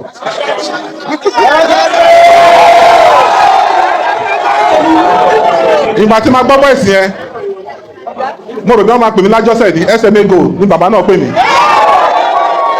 So after receiving the call, he to say they are seeing all that we're doing, and that he appreciates how much I've done in a very short time, and that it has never happened in the history of Lagos before. The long and short of the story is that wọ́n sọ pé ibi tá a ṣe dé pé ká lọ relax. Please hold on, please hold on, please hold on. But what you have to understand is that the party is supreme according to them. And that we cannot operate in isolation from the party. So, in the interest of the party, I, Dr. Samuel, what we have just said, I've decided that I will let go. I will support Dr. Hamzat. We are going to be part of this campaign. We are going to take a very important position in this campaign. SMA, go. Abẹ́rí ó ti gọ́ra rẹ̀ wọ́n ti pè lóko. pè mí lórúkọ kò fà mí nírun mú wọ́n ti pòrò wọ́n ti fún tó mọ̀ jẹ wọ́n ti fún pápápá ó ti àjùwọ́lẹ̀ in the party system àwọn tí ń tẹ̀lé lẹ́yìn àwọn wọ́n gbọ́n omi ẹkún ní kí ló ṣe yín ọ̀fọ̀ sẹ́yìn ni. ó dá àwọn náà lẹ́sìn gbọ́n yẹn olódò rẹ̀ látòkè àṣẹ ti wá látòkè wọ́n ti bá sọ̀rọ̀ níbi tó mọ̀ jẹ́ wọ́n ti fún jẹ wọ́n ti pè lórúkọ tó fẹ́ gbọ́ ṣẹlẹ̀ àwọn olóṣèlú yálẹ̀ mo rántí tí halẹ̀ lọ́jọ́ sí pé àwọn ní gbá ó àwọn ní sí wọ́n hàn pé lólórí ó pè ọ̀tẹ́lẹ̀ kó tó mọ̀ pé kó tó mọ̀ halẹ̀ pẹ́ nígbà anyway ara halẹ̀ náà nìyẹn tí ò bá halẹ̀ wọ́n lè mọ̀ sí dé ìkórìtà tán ti pè pípé yẹn dẹ̀rẹ̀ kò ní wá lásán pípé yẹn bá nǹkan dé olúwa pè mí èmi náà jẹ́ o sẹ́yìn náà gbọ́ ìpè bọ̀dá yẹn náà ti gbọ́ ìpè bó ti ẹ̀yẹ̀ pé ọlọ́run kọ́ ló pè wọ́n o kò sọ̀rọ̀ fàmì òróró yàn bí àwọn ẹgbẹ́ wọn ló pè wọ́n lórí bámbàm wọ́n sì ti juwọ́lẹ̀ fún olórí. mo ní àyásọ̀ ní rẹ àwọn tí ń ké ìlẹ́kùn ni ó ní tí ń pa wọ́n lẹ́kùn àwọn ló yé ọ̀gá mi ó ní mo ṣe wà yẹn náà ìmí inú wọn bóyá nọ́ọ̀sì wípé bí bàbá ìbá débẹ̀ òun lòun ó dipò kan mú lòun ó dipò kan mú ṣùgbọ́n ní ìsìn ó ti dà wọ́n so god wọ́n jọ tẹ̀lé Hamzat náà ni o ṣùgbọ́n bí nǹkan bá máa kàn bàbá yìí ní ìsìn ó lè mọ́tò wọn jẹ ìyàwó rẹ̀ kò ní dàbí kó jẹ gómìnà irú ẹni tí ń sunkún ní ìsìn bóyá òun ló fẹ́ sọ lórí àwọn àgbèrò mo sí èni o. ó rẹ̀ káàbọ̀ padà ẹja wá dé iléeṣẹ́ ológun níbi tá a ti ń gbọ́ tán sọ wípé gbogbo ẹ̀yin ọmọ Nàìjíríà ẹ wá máa join iléeṣẹ́ ológun 28,000 àyè wá o wípé 28,000 officers new officers làwọn ń wá mo wá ń sọ fún àyà mo ní ṣé ọmọ Yorùbá ò ní lè join ní ìsìn àyà ní òun ò mọ òun ò sá join tó òun o mo ní àwọn arábí wọn á tún kó ara wọn síbẹ̀ o wọn á tún kó ara wọn síbẹ̀ o ilé tó yẹ kán bẹ̀rẹ̀ state police kó ní kálukú mọ̀ wípé federal lélẹ́yìn ní ìsìn a mọ̀ wípé lé ọmọ ogun tó tó ṣùgbọ́n jẹ́ anyway ẹni tí ó join police yàtọ̀ sí ẹni tí ó join sójà tí ó join army wọ́n sáà ní àfi tó yín létí o ẹ̀ bá ń tẹ̀sẹ̀ já gbọ́rọ̀ lẹ́nu ọ̀gá wọn. The establishment of the Depot Nigerian Army, Amasri Eda, is geared towards achieving the mandate of the Commander-in-Chief Directive of recruiting additional 28,000 troops for force expansion.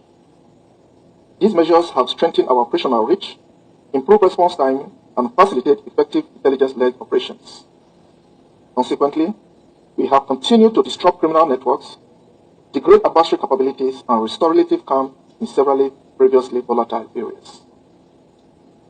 We are also not oblivious of the security situation around our contiguous countries with Nigeria, which necessitate the deployment of troops for Operation Atienle Lafia 1 and 2 to restore democracy, ensure security, and the peaceful conduct of elections in the Republic of Benin. Equally important is the need to deepen joint and interagency cooperation while integrating technology, innovation, and real-time intelligence into our operations. We must remain proactive and adaptive, recognizing that today's threat demands flexible strategies, sound judgment, and decisive command at all levels. In a bid to guide the direction of the Nigerian Army under my stewardship, I articulated a command philosophy which seeks to advance the transformation of the Nigerian Army into a more professional, adaptable, combat-ready, and resilient force capable of decisively discharging its constitutional responsibilities within a joint and multi-agency environment. òun náà lẹ ti gbọ́ yẹn 28,000 wọ́n ní mọ̀ bá rí another 28,000 mẹ́ẹ̀ wọ́n ní nǹkan ṣẹ̀nu rẹ̀ lórí ọ̀rọ̀ insecurity ó dáa wọ́n ní ẹ bá nífẹ̀ẹ́ sí kó wá join o òun náà lẹ ti gbọ́ yẹn àwọn oníṣàn kankan lé ẹjẹ́ àyà lógún o mo miss ìròyìn kan lẹ́ẹ̀kan bí tí mo ti ń ṣe àkórí ìròyìn o tí mo ní wọ́n náà mú kan nínú àwọn kidnapper yẹn wọ́n ní kì í ṣe bẹ̀ náà ti mú wọn wọ́n ní Ogun State ni wọ́n ti mú eléyìí tán sọ yìí mo ní igbó wọnú igbó náà ni kán máa ṣàwọn bẹ́ẹ̀ ó ṣe wá jẹ́ èèyàn kan náà rí wọ́n ní Ogun State Police Command wọ́n ti neutralize ìkànnà àwọn ajínigbé suspect náà ni ṣùgbọ́n ó ti gbọ́jọ́ ọlọ́jọ́ lọ́n tiẹ̀ ní orí wọ́n ní inú igbó orílẹ̀ ìlúgùn ibẹ̀ ni wọ́n ti mú wọ́n sì bá AK-47 lọ́wọ́ rẹ̀ àti 2 million nínú oko nínú ojú kí ló ń fi AK-47 ṣe sófin ń pẹran ni and 2 phones wọ́n bá fóònù méjì lọ́wọ́ rẹ̀. The operation followed the release of a kidnapping victim. Wọ́n ní bẹ́ẹ̀ náà ni wọ́n bá àwọn victim lákàtà rẹ̀ wọ́n ti tú wọn lẹ̀. Mo ní bá a ṣe fẹ́ mọ́ gbọ́nù kẹ́ ẹ mọ́ ṣiṣẹ́ takuntakun kẹ́yìn náà mọ́ bá wọn lójijì. Bẹ́ẹ̀ náà ni ẹ̀já wá sáré yà ní orílẹ̀-èdè Poland níbi tá a ti ń yọ ọgbọ́n wọn ní ìkànnà àwọn lawmakers wọn aṣòfin wọn lóun ló ti pariwo síta nísìnyí wípé àwọn ò ní tọwọ́ bọ kí wọ́n wá kọ́ ṣọ́ọ̀ṣì kankan sí tẹ́rítírì àwọn wípé n tó mú kán mọ́ gba ṣọ́ọ̀ṣì láàyè ní Saudi Arabia. Mo ní ṣé kò sí church ní Saudi Arabia rárá ni àsìkò sí church rárá ní Saudi Arabia àwọn ìgbà church láàyè ó ní bẹ́ẹ̀ sì ni àwọn ń wò gẹ́gẹ́ bí ìpínlẹ̀ mùsùlùmí ibẹ̀ gangan lórísun wọn pé n tó wá mú orísun mùsùlùmí tí ò gba chọ́ọ̀chì láàyè pé mosque wà ní Rome o mọ́sálásí ó wà ní USA o tó yẹ pé gbogbo àná fi máa ń bú àwa western wípé àwọn western tó ti dójú ẹ̀ báyìí o pé táwọn bá fi lè gbà kan kọ́ ṣọ́ọ̀ṣì sí Saudi Arabia àwọn náà ò ní gbà kan wá kọ́ ẹni mọ́sálásí wọn gbọ́dọ̀ fi ìpínlẹ̀ mọ́sálásí kankan lélẹ̀.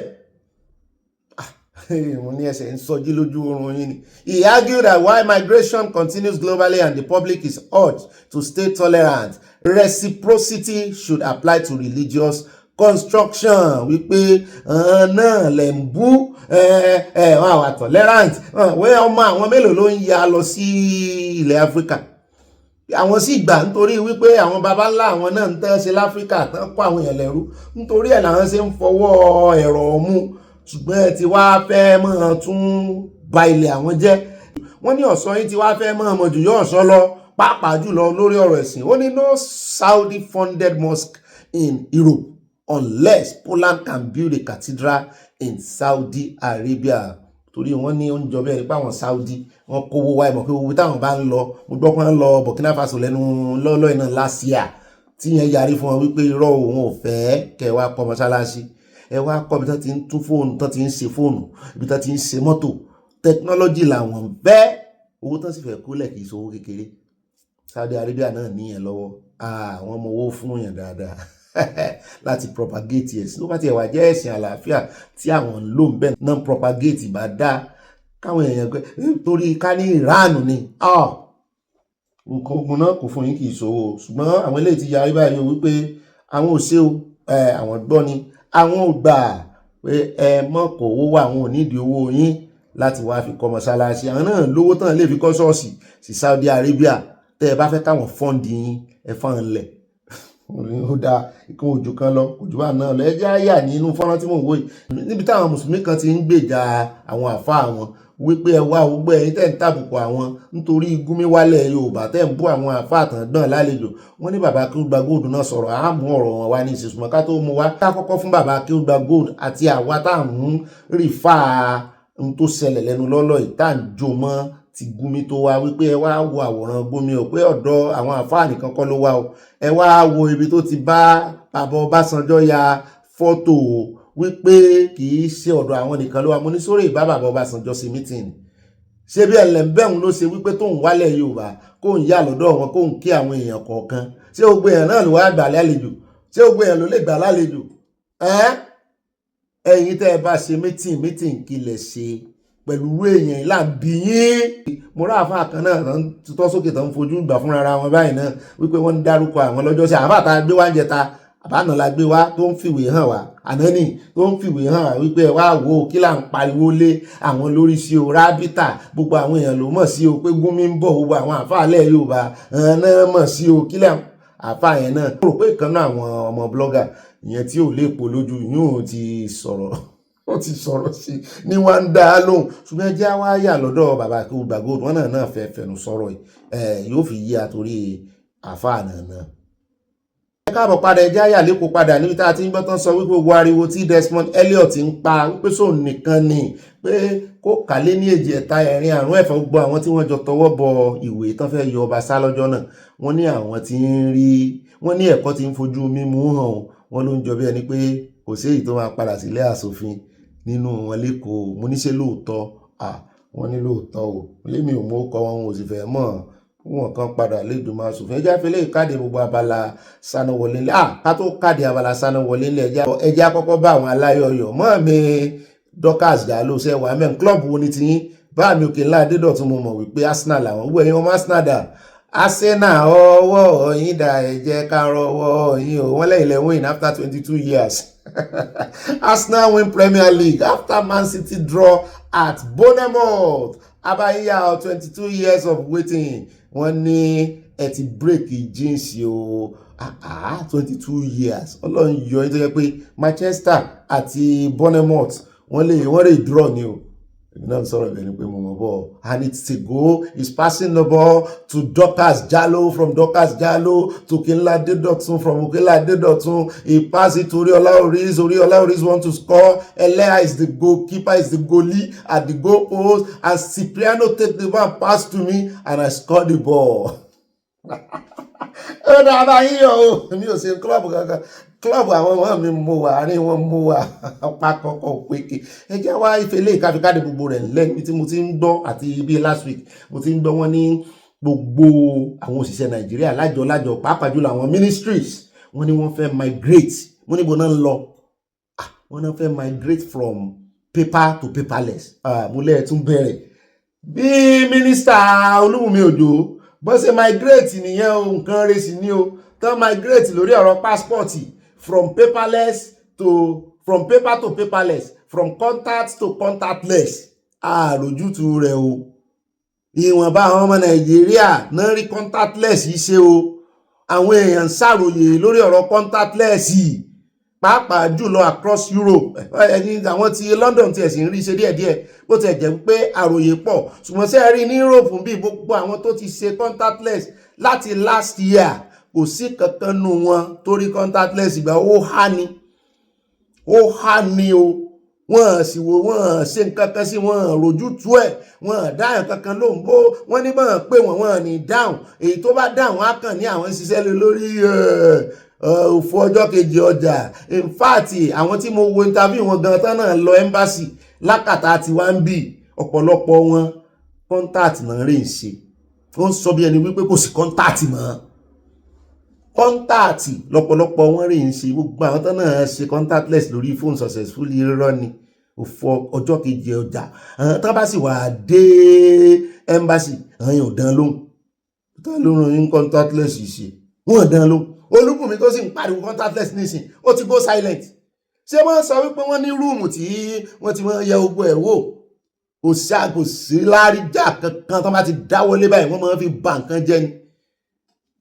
Ẹ jẹ́ àdọ́dọ̀ ìyá ẹ̀ tó ní gbogbo àwọn ti wá ṣéǹjì báyìí o, àwọn ti ṣéǹjì sí paperless o. Mi ò wá mọ̀túnmọ̀ tán sọ o. Ogun tẹ́ ẹ bá fẹ́ ṣe, òun wò pé gbogbo àwọn Ministry of Interior tán ti ọmọ fẹ́ lọ school ni, tẹ́ ẹ fẹ́ ti lọ legalize paper. Wọ́n ní wọ́n náà ti kúrò lórí ọ̀rọ̀ pépà. Wọ́n ní gbogbo ẹ̀ ń bá dọ́fíìsì àwọn ní ìsìn ló bá kó pépà dání, wọ́n láwọn ó dá padà ní kórè orí ẹ̀rọ agbágbé. Àmọ́ bóyá yóò ṣiṣẹ́. Ká má sọ wípé à ń dènà development, gbogbo náà là ń wá technology, ṣùgbọ́n ṣé ẹ ti ṣe tán àti mójútó, àti wípé àwọn tí wọ́n máa dúró dèyìn lẹ́yìn ilẹ̀kùn wípé wọ́n fẹ́ kẹ́ ká gbowó lọ́wọ́ yín àbí wọ́n máa frustrate effort yín, kí lẹ ṣe fún ọ̀nà ẹ bá ń tẹ̀sí. For how far back is the digitalization? The files from what year to what year? Okay, so what we did was the files from 10 years ago. 10 years. So it's 10 years old file. Yes, so we're talking about digitalized. about this 2026. Yes, So yes. we're talking about in the last 10 years now. Yes. All of the files are. All the files are digitalized. And so now we have faster processes. We also have the opportunity for the citizens to track their files on the enterprise content management systems. And so now more accountability, less person to person. And of course, you know what that means. So not only, sorry, apologies. Yes. So not only within the civil service can you access files, right? Digitally. Citizens can also be able to, there is a platform where citizens can access public service, can track their correspondence. Yes. So if I, as a private citizen now, have a correspondence with any MDA or the public service, yes, I can be able to know how far it has gone, exactly, whether it's gone to any table or not. Yes. Does it also say that you cannot bring physical files? Oh, yes. Or you still can transmit physical files? Many people who just didn't believe that we were digitalized get to the registries in the ministry with their hard copies, and they're told, we're sorry, we don't accept hard copies anymore. Hard copies are not accepted in any federal agencies, ministries, yes, as we speak today, yes, under your watch. Yes. So we are now foolproof. Yes. Interesting. So the case of leaked files, leaked memos, you know, that happened a lot of the time. Yes. Is there anything that you are doing in that respect? Okay, so the truth is, since everything is in the enterprise content management system, we definitely do not have any leaked files anymore. No leaked memos. since they're not hard copies where hard copies. someone can take Yes. and post online Yes. and all of that. That's right. So you have a more secured... more secured system. Yes. So let me ask you, is there now a comprehensive and a unified email system? Or because we know that some of your staff are still using Gmail and Yahoo email. Since when did that stop? So in December of 2024, we launched GovMail. Now, GovMail is a secured platform that produces official emails for civil servants. And I can tell you that right now, GovMail has produced over 115,000 official emails. So all civil servants and some public servants have official emails. And we're still counting. So it's part of the onboarding process, I imagine. Once you get into the civil service, you have an official email. That's right, yeah. So it will be your ministry.gov. That's .ng, is that right? .gov.ng. So the best way to be able to know whether I'm not speaking to a fake person is to really know that this is a .gov.ng email. So any correspondence done outside of this is unofficial. ó náà lẹ́tí rí yẹn oṣù báwọn ọmọ nàìjíríà ló wá ń pariwo léyàn lórí pé àwọn ò mọ bẹ́ẹ̀ ṣe fẹ́ ṣe ó ṣé ògbó èèyàn ló kàwé tí ó mọ ojú technology yìí ni. Secondly, ó yẹ kẹ́ ẹ ní àwọn agent, àwọn licensed agent tí Olúbùnmi ṣe tó fi mẹ́ẹ̀ nìyẹn. Gbogbo àwọn tán kó sí kíní wọn ní àtẹ́mbásí o àti gbogbo àwọn customer line wọn lórí ọ̀rọ̀ contactless passport ti Nàìjíríà o kò sí èyí tí ń gbé kọ́ọ̀lù nù wọn. Mo bá mọ̀mọ́ kan try títí mọ̀mọ́ yẹn ṣàn yọ mí lẹ́nu. Mo mọ̀ try títí àtẹ̀mẹ́lì sí yẹn. Ìkan tó jàjà down lórí Twitter báyìí Naija kíní kan àbí kí náà ń pera rẹ̀ we are looking at it ni. Bó o sọ story dọ̀la you are looking at mọ̀mọ́ gan ti wá fẹ́ yọ mí lẹ́nu pa báyìí. We are looking at it ni you are looking at it ni. Ṣé kò yẹ kó Olúbùnmi mọ̀ wípé wọ́n á frustrate effort tó gbọ́n tán kó sí customer care báyìí òfútù fẹ́ tẹ̀. Kán fi àwọn agency kan fáwọn agency kọ̀ọ̀kan ní license nta ẹ̀fẹ̀ kẹ́ contact náà ká ẹ kú mọ̀ pé contact ní ṣiṣẹ́ àwọn ní contact àwọn ń jẹ́ múlá rẹ̀ lọ. Ní rí báyìí lọ́nà Abala ti Sanawole jàre wọ́n kàn máa frustrate effort àwọn Nàìjíríà ó wá worst gan fara diaspora àwọn tó wà nílé aláwọn èèyàn ń torí ẹ̀ wọ́n ń torí pọ́n fẹ́ lọ renew passport lọ Nàìjíríà wọ́n ń torí ẹ̀ lọ embassy ti há sọ́wọ́ contactless báyìí ó dẹ̀yìn ọdún kan contactless tó o bá ti há ní o ó dẹ̀yìn ọdún kan kó o tún tó lè reapply wọ́n ti kọ́ ọ́bẹ̀ báyìí mo rí lórí gbogbo kíní mọ̀mọ́ ẹ̀ báyìí mo ní gbogbo ẹ̀ sì wà successful àwọn aláòbí gbogbo wọn àti ìṣetán ó dá àyáwájú adébẹ̀nú Abala àwọn olólùfẹ́ Abala comment section àròjọ mùsùlùkùn pápápá ni ó ṣe o. Mo máa tún kí ẹ̀yin olólùfẹ́ káàbọ̀ sínú Abala yín Abala comment section mọ́ mi Grace olùṣòótọ́ wọn bá wá síde tòun lémi #1 Jésù ló kọ orúkọ mi #1 ni mo jẹ́ #1 today ó bí ayé àti gbogbo àwọn ọmọ orílẹ̀-èdè Yorùbá káàkiri àgbáyé mo kí yín a kú àtẹ̀mọ́ra Olódùmarè àtúbọ̀ máa ṣàmọ̀nà wa ó yá ṣàmọ̀nà bàbá mímọ́ ṣàmọ̀nà mi síbi ire nítorí ìlú Nàìjíríà ti sú gbogbo ènìyàn pátápátá o porogodo báyìí tí ikú di méjì pín ní kọ́lọ́n ṣàánú wa níbọn púpọ̀ wọ̀ mọ́mí Esther Adéwọ̀yè wọ́n ní Mr. Oyedokun was a Sunday school teacher minister of my church Apostolic Faith so sad wow where are we heading for I weep for my country. Báàmì Òkènlá Adédọ̀tún wọ́n ní olùkùnmí bọ́ọ̀bì mú jẹ́ báàmì wọ́n ní ẹ má jẹ́ kí àwọn gọ́ọ̀mẹ̀ntì yìí máa pe ààfin lóyìnbó fún wa o gbogbo ìfóríà tó surround the arrest Sálé yẹn ìyẹn former minister of power wọ́n ní bóbò lásán ni o kí ló ṣẹlẹ̀ sáwọn ti ṣáájú o àbí òun náà kọ́ ni Yàyà Bello ti win ní Senate primary election yẹn. Báàmì Fọlọ́runṣọ́ nímọ̀lá wọ́n ní wọ́n fẹ́ lo Ìgbòho fún ìbò kí ló dé tí wọn kò ró Ìgbòho lágbára kí wọ́n sì fún láàyè láti wọgbó lọ bá àwọn tẹ́rọ́rìstì Yorùbá nation no going back wọ́n fi nǹkan panu ránṣẹ́ sí a. Bẹ́ẹ̀ náà ni Mọ́mí Dorcas Jálò wọ́n ní ìbà Ọlọ́run àjúbà kí bá ṣe bẹ́ẹ̀ náà la ṣe bá ènìyàn. Mọ́mí Mariam Cipriano yọ̀ọ́yẹ̀ yín wọ́n ní ẹ̀ka alẹ́ bọ́bí olówó orí mi mò ń jẹ́ o wọ́n ní ṣé dáadáa lẹ́wà lónìí bẹ́ẹ̀ ni o ìwúre mi ni wípé kí Olódùmarè gbà wá lọ́wọ́ rògbòdìyàn Nàìjíríà yà ṣẹ́ love you my heartbeat àyà mi náà ṣe kìkìkì o àṣẹ Ìdùmarè àdúrà yóò bá gangan rí o Olódùmarè àgbà wa àṣẹ́gun ìwúre ó dá ẹ jẹ́ á lọ ìwúre làwọn bàbá máa wù ẹ jẹ́ á lọ sọ́dọ̀ mọ́ mi Olúfúnkẹ́ Fájimólú news wọ́n ní nípa OGD PDP Ogun State pín sí méjì G15 àti G7 OGD kó àwọn faction tirẹ̀ lọ sí convenant room láti búra ní ìhòòhò ṣùgbọ́n ọmọ Redeem Parish mi kò lọ láti búra ó kọ̀ ó dẹ̀ kúrò nínú wọn. Ṣèyí Mákindé ti ra air drones méjì láti wọ igbó àti láti wá àwọn ajínigbé ìpínlẹ̀ Ọ̀yọ́. Mọ́ mi ti fún wa news yóò yẹ mọ́ mi wọ́n máa ń sọ̀rọ̀ Ogun State politics fún wa mọ́ mi mọ tán sọ ń bẹ̀ wọ́n.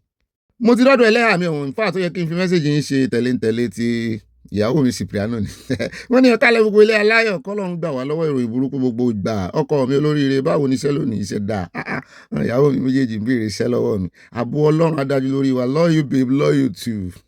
Ẹ jẹ́ á lọ sọ́dọ̀ bá mi Òkèlá Adédọ̀tún padà wọ́n ní olùkọ́ mi á kí gbogbo Arsenal fans wípé a kú oríire ti cup Arsenal lẹ́yìn náà tá a gbà lẹ́yìn over 22 years abẹ́ẹ̀rí ẹ break jinx. A dúpẹ́ lọ́wọ́ gbogbo ẹ̀yin Afẹ́nifẹ́re Arsenal club ẹ ṣeun. Ẹ kú àdúró ti gbọ̀ngbọ̀n bí ó tilẹ̀ jẹ́ wípé ọ̀tá pọ̀ jẹ́ ní mi lọ. Mọ́ mi dọ̀kásì jálò wọn ní Nigeria no go happen to us. Àwíṣẹ́ àfọ̀ṣẹ́. Báàmí Adétáyọ̀ Adégẹyìn wọ́n ní òbí Olódùmarè yóò gbà wá lọ́wọ́ àwọn Fúlàní yìí nílẹ̀ Yorùbá àmín. Wọ́n ní kò tó ni ó máa ń dò yìí ká ni kí làwọn olórí wa ń ṣe lórí àwọn Fúlàní yìí. Báàmí Lámídì wọ́n ní Yorùbá Oòduà no going back ní kíákíá alálẹ̀ bá wa dìde kẹ́ pàṣẹ àṣìṣe ìparun fún gbogbo àwọn ọ̀tá ọmọ Yorùbá Oòduà. Báàmí mo mí sí yàn báàmí mo pa wọ́n run ni tí ẹ̀ ràn wọ́n. Bẹ́ẹ̀ náà ni ẹjẹ́ lọ tààràtààrà sọ́dọ̀ ọmọ mi Helen Adégòkè wọ́n ní ẹ ti mú wọn what's the meaning of publicity? Mú wọn ẹ rán wọn lọ sí ìrìn àjò àrèmọ́bọ̀. Gumi is bigger than the government. Mami Grace olùṣòótọ́ wọn ní òbí ó ti pọ̀ jù can't just watch ẹ̀jẹ̀ arákùnrin wa Ọ̀gbẹ́ni Michael Oyedokun yóò béèrè fún ẹ̀san ní kíákíá kódà kò ní pẹ́ kò ní jìnnà rárá. Ẹ̀yin ọ̀sìnwín Fúlàní tí ń ṣe tipẹ́tipẹ́ tí eléyìí ilẹ̀ òfìsì àṣemọ́ wọn ní obìnrin gé igi ní igbó wọn ní kí ló dé. Ó ní ohun àgẹmọ wàláì ẹ máa jẹ ìran gbogbo nǹkan tí ẹ ṣe fún wa. Báàmí Adétáyọ̀ Adégẹyìn wọ́n ní òbí kí gbogbo àwọn ọba wa bẹ̀rẹ̀ sí képe àwọn alálẹ̀ káwọn ọmọ Oòduà sì máa fura ogun kò ní borí wa o láṣẹ Olódùmarè. Ìbùkún ni fún orílẹ̀-èdè Oòduà from network New Jersey USA wọ́n tẹ lọ́ọ̀fù sí àti nǹkan panu.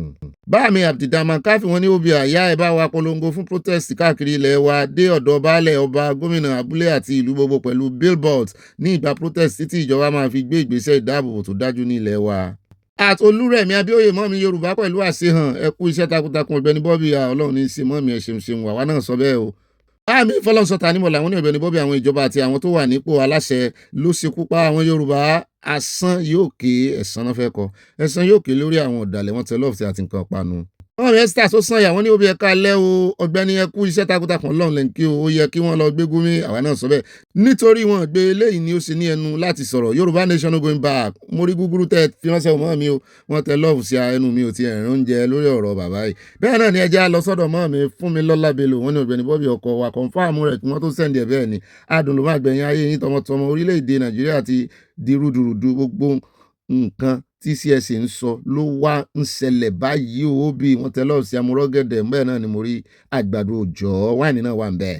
Mọ́mí Christiana Mustapha wọ́n ní ẹ̀ka alẹ́ Ọ̀gbẹ́ni Bobby akú iṣẹ́ takuntakun Elédùmarè a máa kún yín lọ́wọ́ o àmì ẹ̀ ní jábọ́ àmì àṣẹ àtẹ̀yìn náà o àwọn wèrè ajínigbé Ọlọ́run ó rà ní ìtẹ̀síwájú wọn ní ibi kéré ó tóbi kò ní kàn wá wà mí o wọ́n fi nǹkan panu ránṣẹ́ mo rí wáìnì rẹpẹtẹ Fọlákẹ́ with heart angel mọ́ mi Ọ̀gbẹ́ni Bobby ó ga òun ilé kò ṣeé gbé àjò tún lé wá sílé kí la fẹ́ ṣe báyìí ṣé bí wọ́n ní bájò bá lé èèyàn ní á sì padà sílé o ilé kòkó ń ta gbé o àbẹ́wàá rí wọ́n ní àwa fẹ́ padà sílé báyìí ó ti ṣẹlẹ̀ sí àwọn ènìyàn wa ní Áfíríkà báyìí o bàbá tẹ́ntẹ́n náà ti sọ síta pariwo náà fẹ́ kọ́ pariwo síta pé ìparí oṣù kẹfà ni wọ́n fún gbogbo àwọn tí kìí ṣe ọmọ South Africa láti padà sílé imagine ó ti yẹ kí n chẹ́ẹ̀kì bàbá tẹ́ntẹ́n ni o mo ṣẹyẹ. Bẹ́ẹ̀ náà ni Báàmí Abdulrahman Káfí wọ́n ní ó dàbí ẹni wípé irú ìgbésẹ̀ tí àwọn emir ilẹ̀ Haúsá gbé ní ìgbà 1804 jihad ní ìjọba wa ń gbé báyìí o ká gbà pé àwọn tẹ́rọ́rìsì yìí ló máa ń fi jihad wọn gba ìjọba Nàìjíríà ló máa fi gba ọ̀dà aṣojú wa. Báàmí David Festus wọ́n ní kí wá ní ìsìn àrífín ilé ìgbẹ́ ṣé bá a ṣe máa wò títí àwọn ẹranko Fúlàní yìí ó fi gba ilẹ̀ Yorùbá mọ́ wa lọ́wọ́ nìyí ẹ̀yin ènìyàn mi eré di ara yín àbí n ò gẹ́ tiẹ̀ nítorí pé kójú má rí bí gbogbo ara lóògùn ẹ̀ Oòduà nation no going back. Mọ́ọ̀mí Alhaja Kudirat Wahab wọ́n tẹ love rẹpẹtẹ sí àti nǹkan panmori flower I'm like blue love yìí. Mami Mrs. Power wọ́n ní Sunday Igboho had been telling Yoruba people since from beginning but no one listened. They are saying ogun ti dé now ó ga o ogun ti dé tipẹ́tipẹ́ tó ti ń sọ fún wọn ránṣẹ́ wà á rí. Mọ́mí Modúpẹ́ Táíwò wọ́n sàmì lórúkọ Jésù ìkéyìí inú àdúrà tá a gbà ó wọlé àṣẹ o. at fọ́nmẹ́tì ẹ̀bẹ̀rẹ̀dì ẹlẹ́yàmí ọ̀wọ́n happy birthday mọ́mí wa Victoria Bádéjọ ẹ máa rí ayé yín gbé àmì o ẹ máa rí ìgbà yín lo àṣẹ àyà kó wáìnì wọlé ọmọ tí. báàmọ́ mi Abala Lẹ́kúndọ́lá wọ́n ní kí eléyìí sọ báyìí sí àwọn apànìyàn yẹn sọ pé wọn kò ní padà wá mọ́ ni ṣé ẹ̀mí ènìyàn kò jọ yín lójú ni. In the first instance schools were supposed to close down arábìnrin tí ń sọ lánàá. àti rí nǹkan kan àfi kí wọ́n máa pa wọ́n tó bá tẹ̀ wọ́n ilé ọba wo ni wọ́n ń kó wọn lọ. bẹ́ẹ̀ náà ni mọ́ mi Florence Alade wọ́n ní òbí àtàyẹ ẹ̀kọ́ ọjọ́ ìṣẹ́gun ní òkọ́lọ́ ń ṣẹ́gun fún wa. Alhaji Oríyọmí ti gbàgbé Sharia àti àwọn Fúlàní tó pinnu láti kó sínú ìjọba rẹ̀ ni àwọn tètè ti gbàgbé. Ọlọ́run dìde nínú ìbínú rẹ̀ gbẹ̀san ẹ̀jẹ̀ ọkùnrin yìí ní kíákíá. Ìjọba mujẹmujẹ ló wà Nàìjíríà ọ̀dọ̀ national going by wọ́n tẹ lọ́ọ̀sì àti nǹkan panu. In fact n tán ṣe fún Deborah ní north kò yàtọ̀ sí ilé ìtàn ṣe fún bàbá yẹn. bẹ́ẹ̀ náà ni mọ́mí Hannah ń sùn wọ́n ní màmá wa Victoria Bàdéjọ ẹ kú ìdùnnú ọjọ́ ìbí yín o ẹ̀mí yín á ṣe ọ̀pọ̀lọpọ̀ láyé láṣẹ Ọlọ́run o ọba igba ọdún ìṣẹ́jú kan ní fún yín wọ́n tẹ lọ́ọ̀sì yín àti nǹkan panu àfi jíṣẹ́ o ẹ jẹ́ àlọ́ tààràtààrà sí ọ̀dọ̀ mọ́mí Motilọ́lá Kọ́mọláfẹ́ wọ́n ní kí ló wà láàrin Gúnmi àti ọmọ olódòdẹ tí kò ṣeé mú ó lè jẹ́ nǹkan àṣírí. mo rántí orin King of Music tó ní àṣírí mi wo ló wà lọ́wọ́ rẹ tó fi wá fẹ́ sọ́ra rẹ di bùkátà mi. wọ́n ní ṣé torí ìbò 2027 náà ní ilẹ̀ Haúsá ní àwọn ìjọba ò ṣe gbé ta ni ó kù tí wọ́n ṣe ìjọba lé lórí tí gbogbo ayé bá kú tán abẹ́rẹ́ rí. tí Fúlàní bá pa gbogbo aráàlú tán bọ́bí àwọn ọba ń kọ́ ẹ wọ́n béèrè wọn lọ́wọ́ tèmi o. wọ́n mi comfort Adéláyé wọ́n ní please not online I just pray Nigeria will not happen to us Yorùbá nation no going back ẹ̀yin lẹ̀ ń fún wọn láàyè òkè láyé jẹ mọ́ mi ẹjọ́ gbogbo ẹ̀pọ̀ ni o. ṣé àwọn máa ń gbé kámẹ́rà sí yàn lójú kí wọ́n tó dájọ́ fún yàn àbí kán tó pààyàn. bẹ́ẹ̀ náà ni ẹja lọ tààràtààrà sọ́dọ̀ mọ́ mi tó iná rí wọ́n ní I don't watch it even at that time I'm traumatized and devastated I couldn't sleep. imagine mi gan tá a blọ ẹ wò ẹkún àsúnú ni mo sùn ọlọ́mọ. ẹlẹ́ni bá mi John Dada wọn ní gọ́vnà ẹ wo gbogbo róòdù ìlú bó ṣe rí ṣé eré ni gọ́vnà ní àbí ìṣẹ̀lẹ̀ wá ṣe eré náà wá ṣe bá mi. mọ́ mi Stella Ogunbaju wọn ní happy birthday to you mọ́ mi wá Bádéjọ o ẹ ti ṣe iná ẹ tún ṣe mìíràn o àṣetúnṣe àmì ìgbà ọdún kan àlàáfíà ara àti ẹ̀mí àti tẹ̀mí Ọlọ́run àjogún rẹ̀ fún yín tọmọtọmọ o ààbò Ọlọ́run á dájú lórí gbogbo yín lórúkọ Jésù àmín ẹ̀sìn ìṣàn abẹ́yìn náà ṣe. mọ́mí Alhaja Modina Solomon wọ́n ní thought and prayer náà ní o no action. mọ́mí Mary Odùnú ìtẹ̀mí nìkan wọ́n ní bí wọ́n bá wa ja gòrílà wọ̀ kí àwa náà fún wọn ní gòrílà ta àkójúbà náà lọ àbí a kì í ṣe Yorùbá mọ́ ni gbogbo ẹ̀yin alágbára ẹ̀ dìde Yorùbá nation no going back delaying tactics ni ìjọba ń lò ó ṣe jẹ́ ní ìsìn ni gómìnà ṣẹ̀ṣẹ̀ fẹ́ ra dúróònù Olúwa ń bẹ o. àtọmọtayọ Akínúsì wọ́n ní OBS sọ fún àwọn Àràbí wọ̀nyí kí wọ́n lọ jókòó jẹ́ ohun t'Olúwa yóò ṣe kò fi hàn ẹnìkan bẹ́ẹ̀ ni ohun t'Olúwa yóò ṣe ọba mi kò fi hàn ẹnìkan báyìí bá wà ń bá kọ́ délẹ̀ ẹ bá ń kọ́. bẹ́ẹ̀ náà ni ẹja lọ sọ́dọ̀ mọ́mí Yẹmí Ìgè wọ́n ní ẹ̀rọ Ọ̀gbẹ́ni Bobby mọ́mí Búsẹ́rìn kí Ọlọ́run má padà lẹ́yìn gbogbo wa àmì àṣẹ Ìdùmarè. mọ́mí Lújẹsà mọ́mí Elizabeth oyè ní àbámi síkọ́ owó ní Ọ̀gbẹ́ni Bobby area this so sad 2-4 years children I was crying these people are wicked but an end will come to the wickedness of the wicked in Nigeria in Jesus name amen. at Ọmọ́táyọ̀ Akínúsì wọ́n ní obì ẹgbẹ́ ọ̀rọ̀ burúkú lẹ́nu Mákindé wọn ò mọ̀ wípé irú eléyìí lè ṣẹlẹ̀ ó sì tún di June lọ́hùn kí China ọ̀dà tó bẹ̀rẹ̀ sí ní ṣiṣẹ́ abẹ́rẹ́ kọ́ńtò di June lọ́hùn ló mọ iye èèyàn tó ti pa kó tó dìgbà náà. báàmì Adésínà Ọládẹ́ǹdè mo mí sí yín wọ́n ní kí Oríyọmí pé àwọn àfáà tí wọ́n jọ ṣe ìpàdé pẹ̀lú Gúnmi kí wọ́n lọ jagun pẹ̀lú àwọn agbésùmọ̀mí. àtọmọtayọ Akínúsì wọ́n ní òbí kínìdí tí wọ́n fi kó ọ̀rọ̀ olóyè Ìgbòho dànù ní ìgbà tí ó ń kìlọ̀ fún Fúlàní Sẹ́ríkì gangan àwọn fẹ́ràn jẹko lọ́jọ́ kìíní àná ẹ bá ń fojú kọ̀rọ̀kọ̀rọ̀ owó bá mi nì.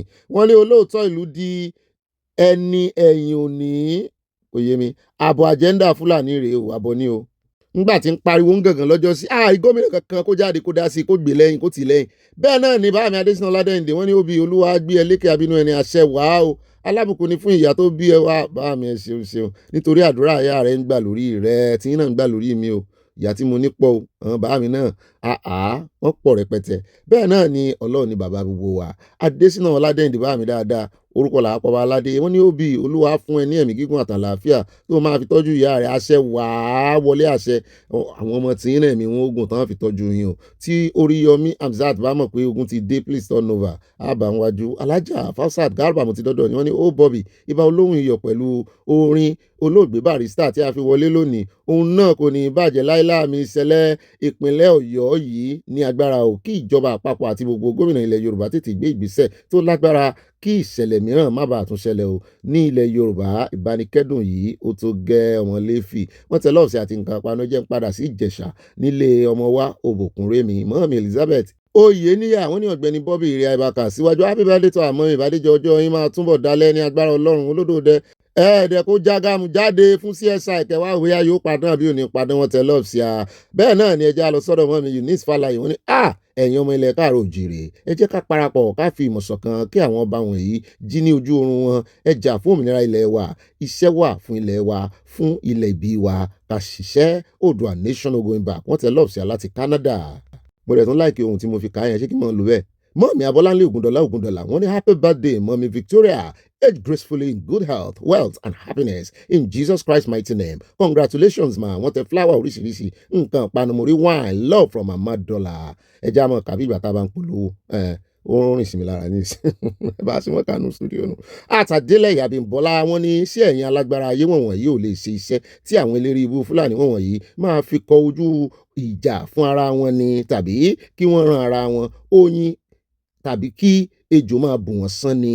Bẹ́ẹ̀ náà ni Alhaji Rafiat Yowawí wọ́n ní Ààrẹ Gani Adams should be terminated and they should stop paying him. Irọ́ bóyá ẹ fẹ́ nìkan terminate tẹ́nà wọn bẹ́ẹ̀ ṣe kọ́ ìbíbà tán kan lọ pa wọ́n ní irọ́ kan mọ́ pa wọ́n o and should stop paying him anymore.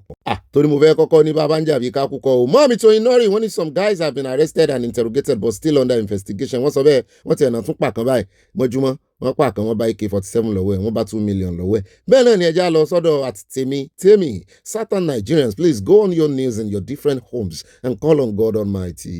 Àkókò ń gbà ẹ̀jẹ̀ àwọn aláìṣẹ̀ ń ké.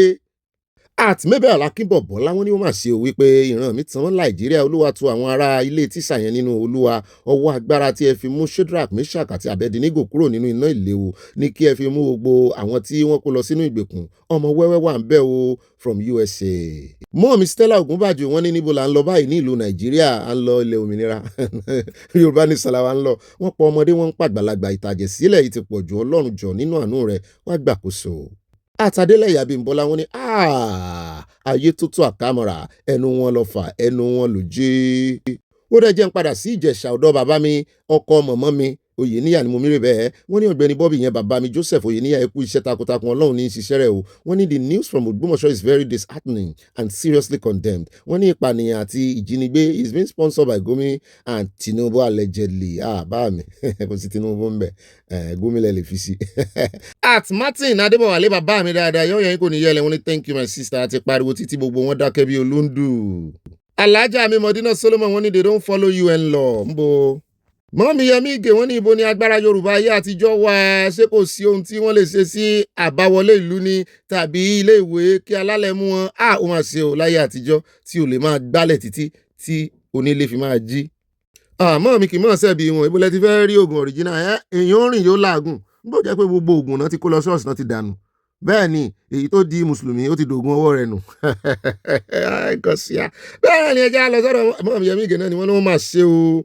Ọjọ́ wo la fẹ́ bọ́nú wàhálà yìí èyí tó sì lóògùn tó dájú lọ́wọ́ ní ìsìn ìkàlẹ̀ lòmíì fi ń ṣe ìkà àwọn tó sì yẹ kán fi ṣe ń kàrí nìkan mọ̀ fi ṣe kà àwọn tó yẹ kán fi ṣe kà náà mọ̀ fi ìkà kà bẹ́ẹ̀ náà ni ìkà kóníkà ni bàbá mi wọ́n fi kọrin bẹ́ẹ̀ náà ni ibà màá mi mo ti ń retí wọ́n ní àyà it is sad between now and election Yorùbá should expel more of this violence it's not doom prophecy but this is heartless evil destructive northern elders will continue to bombard Yorùbá land àárọ̀wọ̀ wọn káàrẹ̀ Tinubu náà wàá máa sùn ní kọ́mọ̀ torí second term kọ́mọ́ torí ẹ̀ sàsùnpìnyè mo ti dọ́dọ̀ mọ́ mi Sarah kú foríjì wọ́n ní gbogbo àwọn àfáà yẹn ò ní sàmọ̀ ọdún irọ́ o kí ló dé tẹ̀ ń ṣe pé fún wa àwọn àfáà gidi wà o ẹ̀ bá là dáadáa àwọn àfáà bandits ẹ̀jẹ̀ ń bá yín kọ́ dáadáa àwọn àfáà bandits ò ní sàmọ̀ ọdún bá mi rábì ọlọ́pàdé wọ́n ní most of the fake herbalists were asking you to come and dira or to come and get yourself prepared Yorùbá Fulani President Gumi is indirectly preparing to wage war against Nigeria acclaimed president ìsẹ̀yìn òkọ rẹ̀ Chief Sunday Igboho was released with condition.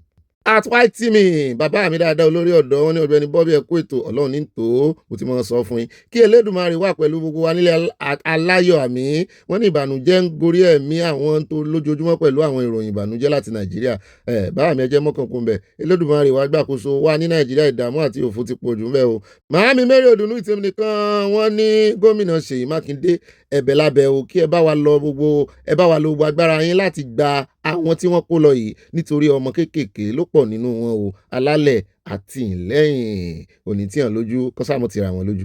Ibà Mahami wọ́n ní àyà let presidency clear whatever bureaucratic bottleneck delaying approval of Iroyin. Iroyin has to start the salvage now capital letter. Àsìkò ti tó láti fọ inú igbó wa mọ́ tónítóní.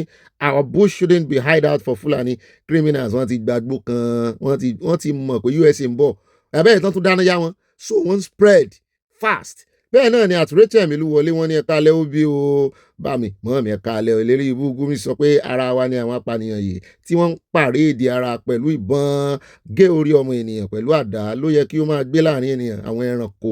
Why? Kí ni reason tí wọn ò tí ì gbé Gumi ó yé mi kò yá wa náà o. Bẹ́ẹ̀ náà ni wọ́n tẹ̀lé ọ̀sì à mọ́ mi Christiana Sheba kúnmí ni wọ́n lọ́dọ̀ mi wọ́n ní òbí àtàyà ikú iṣẹ́ òní o Ọlọ́run kò ní fi sílẹ̀ àmì o nǹkan kan yóò ṣẹlẹ̀ tí àwa yóò fi rọ́nà lọ sí ilẹ̀ òmìnira wa o àmì Odua Nation ogun ibà mama Sheba Minnesota USA àwọn tó wá ń pa tán dẹ́mi wọn kúrò tó yẹ kán bá wa lọ ń kọ́ tán fẹ̀mí wọn ṣètùtù ẹ jẹ́ àdọ́dọ̀ bá mi rí Ọlọ́run rí wọ́n ní àyà tí a bá wo ọ̀rọ̀ yìí dáadáa a mọ̀ pé ọ̀kánjúwà pẹ̀lú nǹkan tó ń dá wàhálà sílẹ̀ nílẹ̀ Yorùbá báyìí torí tí àwọn gómìnà wa bá ṣe bí àwọn ará òkè ògùn nǹkan ìbá dára jù báyìí lọ kí làwọn ará òkè ògùn ṣe o.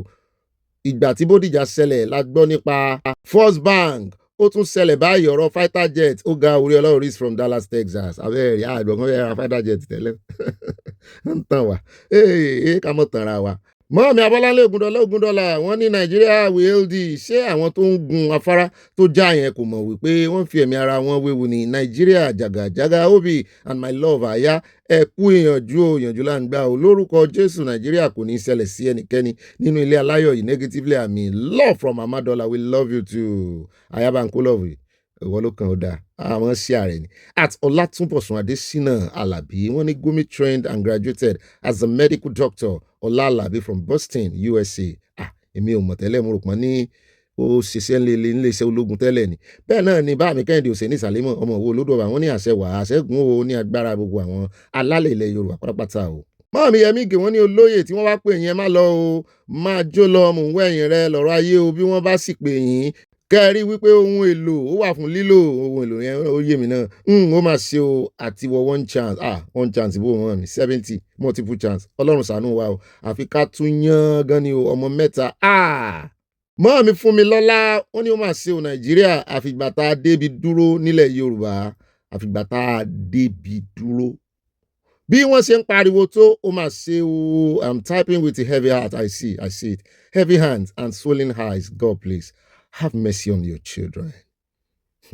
Oda at Sali Bakari àmì ìsìnyí wọn ní Ọ̀gbẹ́ni Bobby good PM bàbá tó ṣe ọwọ́ ìyẹn ìṣọ́ra fún wa wọn ò bá ti sọ ní Ìjẹ̀bú o Fúlàní lè gbọ́ nǹkan tí wọ́n ń sọ sẹ́yìn sọ fún mi pé Fúlàní ò gbọ́ Jẹ̀bú sọ́nà sínú oko Jẹ̀bú ni àlà ti kẹran mérò.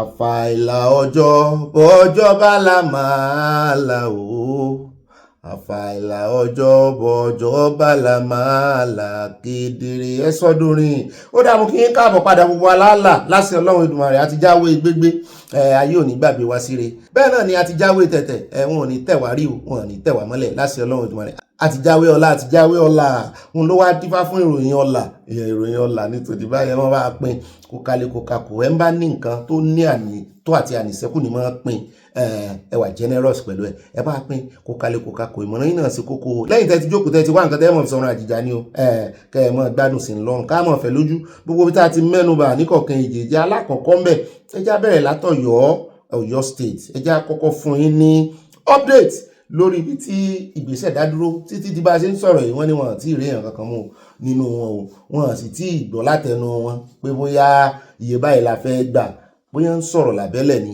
tá a mọ̀ sí ṣùgbọ́n àwọn tán kó sákàtà àwọn mẹ́fà tán gbàbọ̀dé làwọn èèyàn ń sọ̀rọ̀ lé lórí wípé irú àwọn èèyàn wo wá lélẹ̀ tó bá jẹ́ pé lóòótọ́ ni àwọn tán mú è tẹ́ wá gbàbọ̀dé fún ìran yín sọmọ Yorùbá ni wọ́n ti ẹ̀ gbọ́dọ̀ jẹ́ Yorùbá Fúlàní náà gbọ́dọ̀ jẹ́ ṣùgbọ́n àti ìmọ̀ much nípa rẹ̀ torí ìwádìí ó ń lọ lọ́wọ́ o.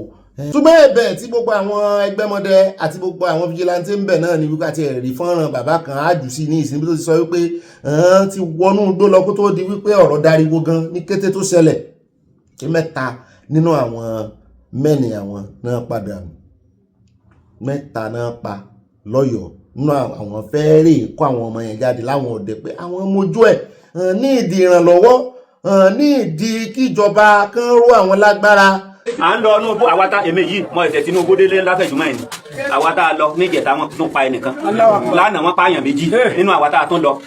ṣùgbọ́n ẹ já lọ sọ́dọ̀ Rufai Oseni níbi tó náà ti gbé sórí agbágbé rẹ̀ wípé wọ́n gé tísà lórí gbogbo ayé sì dákẹ́. mo rí arákùnrin lára àwọn olóṣèré náà tí ń pariwo lé àwọn kọ̀líìgì rẹ̀ lórí wípé ààrẹ èèyàn kankan nù yín kó wá sọ̀rọ̀ lo voice yín lóhùn yín láti fi dá sí ọ̀rọ̀ yìí.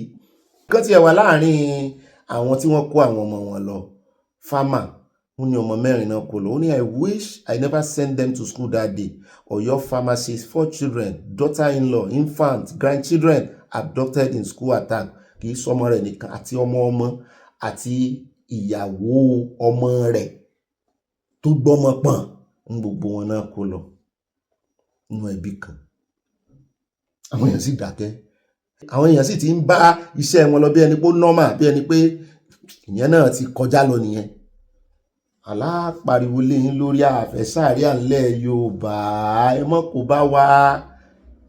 kó bá wa. Bẹ́ẹ̀ náà ni àwọn ọlọ́pàá ti Ìbàdàn náà wọ́n jẹ́ ó yé wa wípé àwọn afurasí tọ́wọ́ bá yẹn wọ́n ní àwọn orí fóònù wọn o àwọn rí ẹ̀rí wípé wọ́n tàkúrọ̀sọ pẹ̀lú àwọn wèrè yìí o. Iléeṣẹ́ ọlọ́pàá ní ìpínlẹ̀ Ọ̀yọ́ ṣàlàyé pé àwọn ọ̀tẹlẹ̀múyẹ́ rẹ̀ ti kẹ́fín àwọn afurasí náà nípasẹ̀ ìpè orí fóònù tó wáyé láàrin àwọn àtàwọn agbébọn náà lásìkò tí ìkọlù náà wáyé o. Gẹ́gẹ́ bí iléeṣẹ́ ọlọ́pàá ti sọ, ìbánisọ̀rọ̀ tó wáyé láàrin àwọn afurasí náà àtàwọn agbébọn ọ̀hún dá lórí àwọn kókó ọ̀nà táwọn agbébọn náà yóò gbà kọjá láwọn ọ̀nà tó wà ní Igbó Ọba National Park sí àwọn agbègbè kan tí wọ́n là kalẹ̀ gẹ́gẹ́ bí ibùba wọn. Kò tán bí ó tán. Wọ́n lẹ́yìn ló mú kí ọwọ́ tẹ̀ èèyàn 6 báyìí tí wọ́n sì ti wà láhàámọ́ ọlọ́pàá láti ṣèrànwọ́ fún ìwádìí lórí ìkọlù náà. Alukoro iléeṣẹ́ ọlọ́pàá ìpínlẹ̀ Ọ̀yọ́ CSP Ọláyínká Ayánláde ṣàlàyé pé ìwádìí fi hàn pé àwọn èèyàn náà ló ṣe alamí fún àwọn agbébọn tó ṣe ìkọlù náà o.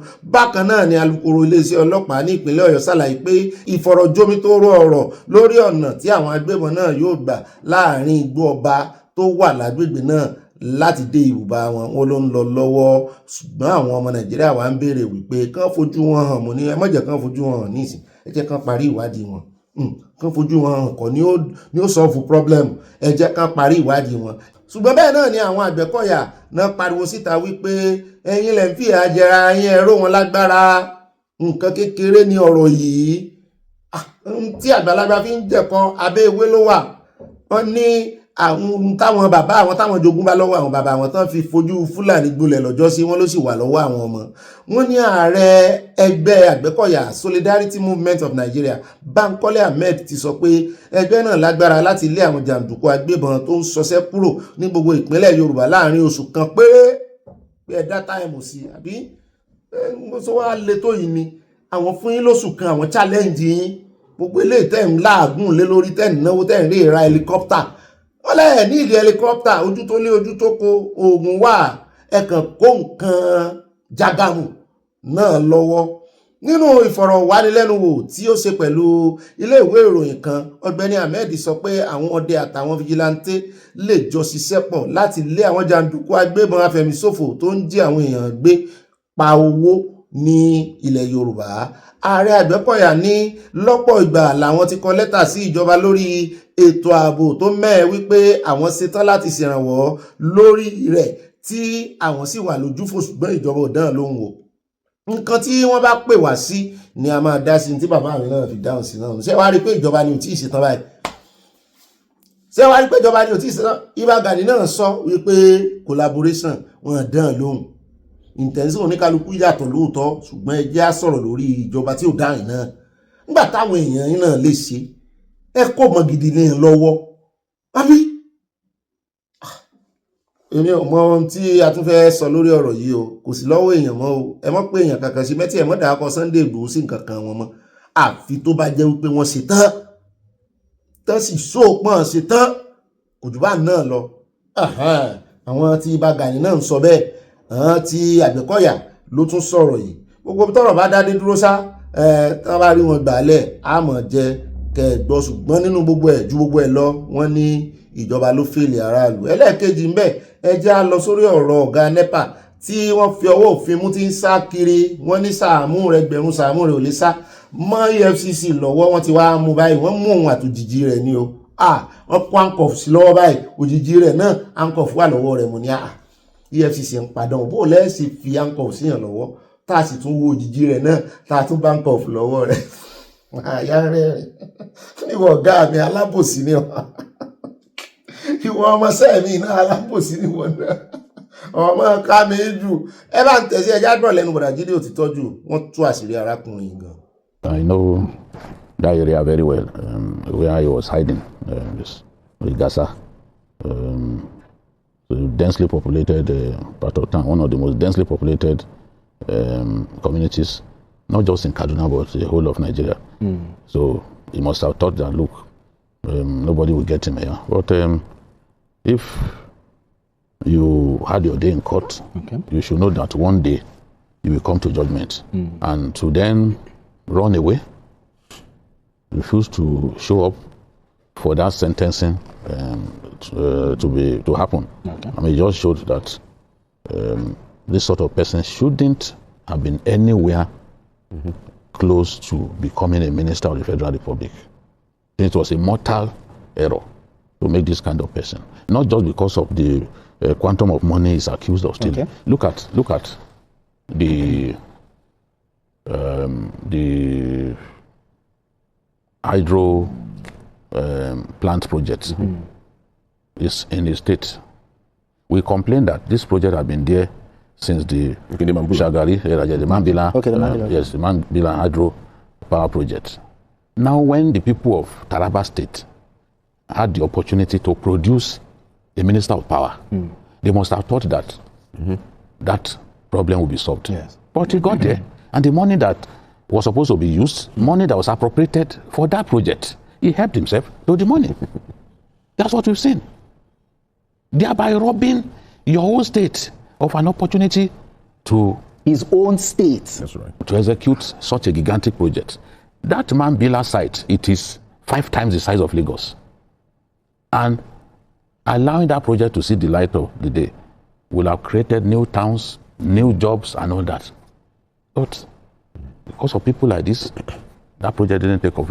I was looking at some of the money. They said the court found that Mama made a cash payment of $665,700, equivalent of 200 million, for landed property in Abuja without a recourse to a financial institution. That means he had all that money in cash. All that money. People moving around with this kind of money in our country without using any banking instrument, without using a bank. It's unfortunate, but I'm happy that we got him, because he was also going to contest for the governorship of Taraba. He had indicated a desire to contest. And then the sentencing came. Before then, the man had escaped. All of them who always run away when they see that justice is going to come their way. All of them who suddenly fall sick when they can see that they are going to be brought to justice. One by one, our nation must send the right message to those people that they can run, but they can't hide. Look at the funny one who's always going from TV station to TV station, speaking like a Nigerian who has social conscience. They brought him to court in Katsina. And what did he do? He pretended like his back was broken. Okay. But the funny man, the moment he got to his police cell, he was leading Muslim prayers. Oh, he was the man who wanted us to believe that his back was broken. Then he showed up inside the cell. He was leading prayers with some people behind him. Why will I agree? After you are put on the show in court, they brought you on the stretcher. My back is broken. Please, help me. I'm dying. I'm in severe pains. You know that familiar. Okay. At the end of the day, when he got there, he discarded his crutches. I've never seen somebody like that in my life. He discarded his crutches and then he started leading prayers. Where is that back that was paying you? I started very well by saying that it's a gratifying piece of news that the long hand of the law has eventually caught up with them. And that speaks to the fact that you can only run, but you cannot hide. And that no matter how much, how far you can run, the long hand of the law will catch up with you. You said something, and it's very important. If there are no consequences for action, we continue to have problems in this nation. That's true. And this effort of EFCC and the fact that he's been caught and is now in jail or is going to jail reinforces Nigerians' confidence in the effort of EFCC that they are able to see cases through and they bring justice to them wherever they are. No matter how highly placed. You can come to justice and just can be brought to you. So in this case, justice has been taken to him. You see, it's impunity, sheer impunity for you to make yourself evasive of the law. You were duly served. You made yourself unavailable. You were not in court. Court passed judgment and you keep running. What kind of banana republic do you think we live in? But EFCC has proved him wrong. The Nigerian nation has law and is working and functioning. Absolutely. But like you said something. We should start to recruit people with antecedents in performance, people who believe in this nation. Yes. If a project that was meant to boost the power supply to your nation, to your state, was entrusted in your hand and you looted the treasure with reckless abandon, it speaks to the fact that we need to try to check again those who are going to be entrusted responsibility for the governance of this nation, until not just anybody. Absolutely, not just anybody. Let me just add something. People always say it's only EFCC, it's only Yahoo boys. That the EFCC goes after them. They parade in that correct this impression. This has shown that even big people. And I like something, sir. The fact that it's of the APC stock. Yes. Okay, so yes, that's right. So if they don't go after their that's people, right. It's of the APC stock. He belongs to APC. He was gone into the governor. He's a big man, and the long hand of the law has caught up with him. ó dá káàbọ̀ padà nítorí ohun la fi wé wọn ilé ìwọ̀n tí kankov sí lè lọ́wọ́ wọn àti ẹ̀ tí rí mú ìfáàtì kàkàrà fi bankov lọ́wọ́ ẹ̀ fọ́ọ̀mù senatorial district látúnbá lọ́wọ́ ẹ̀ náà wà ní àwọn tó fẹ́ dupò tó fẹ́ díje dupò mo ní mọ̀ ga Nàìjíríà náà láti rí irú rẹ̀ sófin náà ló sọ wípé bọ́n àbá ti convict èèyàn ládùúrò ẹ̀rí tó wà lẹ́yìn tẹ́jọ́ rẹ̀ sì wà nílé ẹjọ́ lè sọ fún wípé kórè yanjú ọ̀rọ̀ ẹjọ́ rẹ̀ náà kó tún tó mọ aspire fún kínní Rufai ló wá fẹ́ lójú wípé kò yé wọn ní Ọ̀gbẹ́ni Bobby ìjẹ́pọ̀ ń bọ́ fẹnu sí àmọ́ ní ọ̀rọ̀ tí Rufai ṣe ní kólé ni wọ́n orí kì í fò ń lẹ̀ o ẹ bá ń tẹ̀sí ẹjẹ́ àgbọ̀rọ̀ lẹ́nu wọn lára Steve.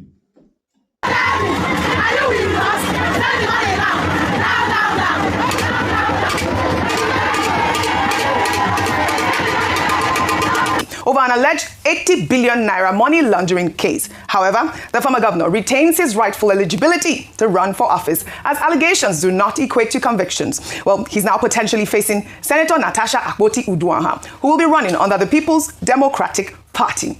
Meanwhile, more videos showing irregular voting emerged on Monday. In this video, during the Kogi election, an official was seen tallying individuals while brazenly skipping over numbers. Let's take a look.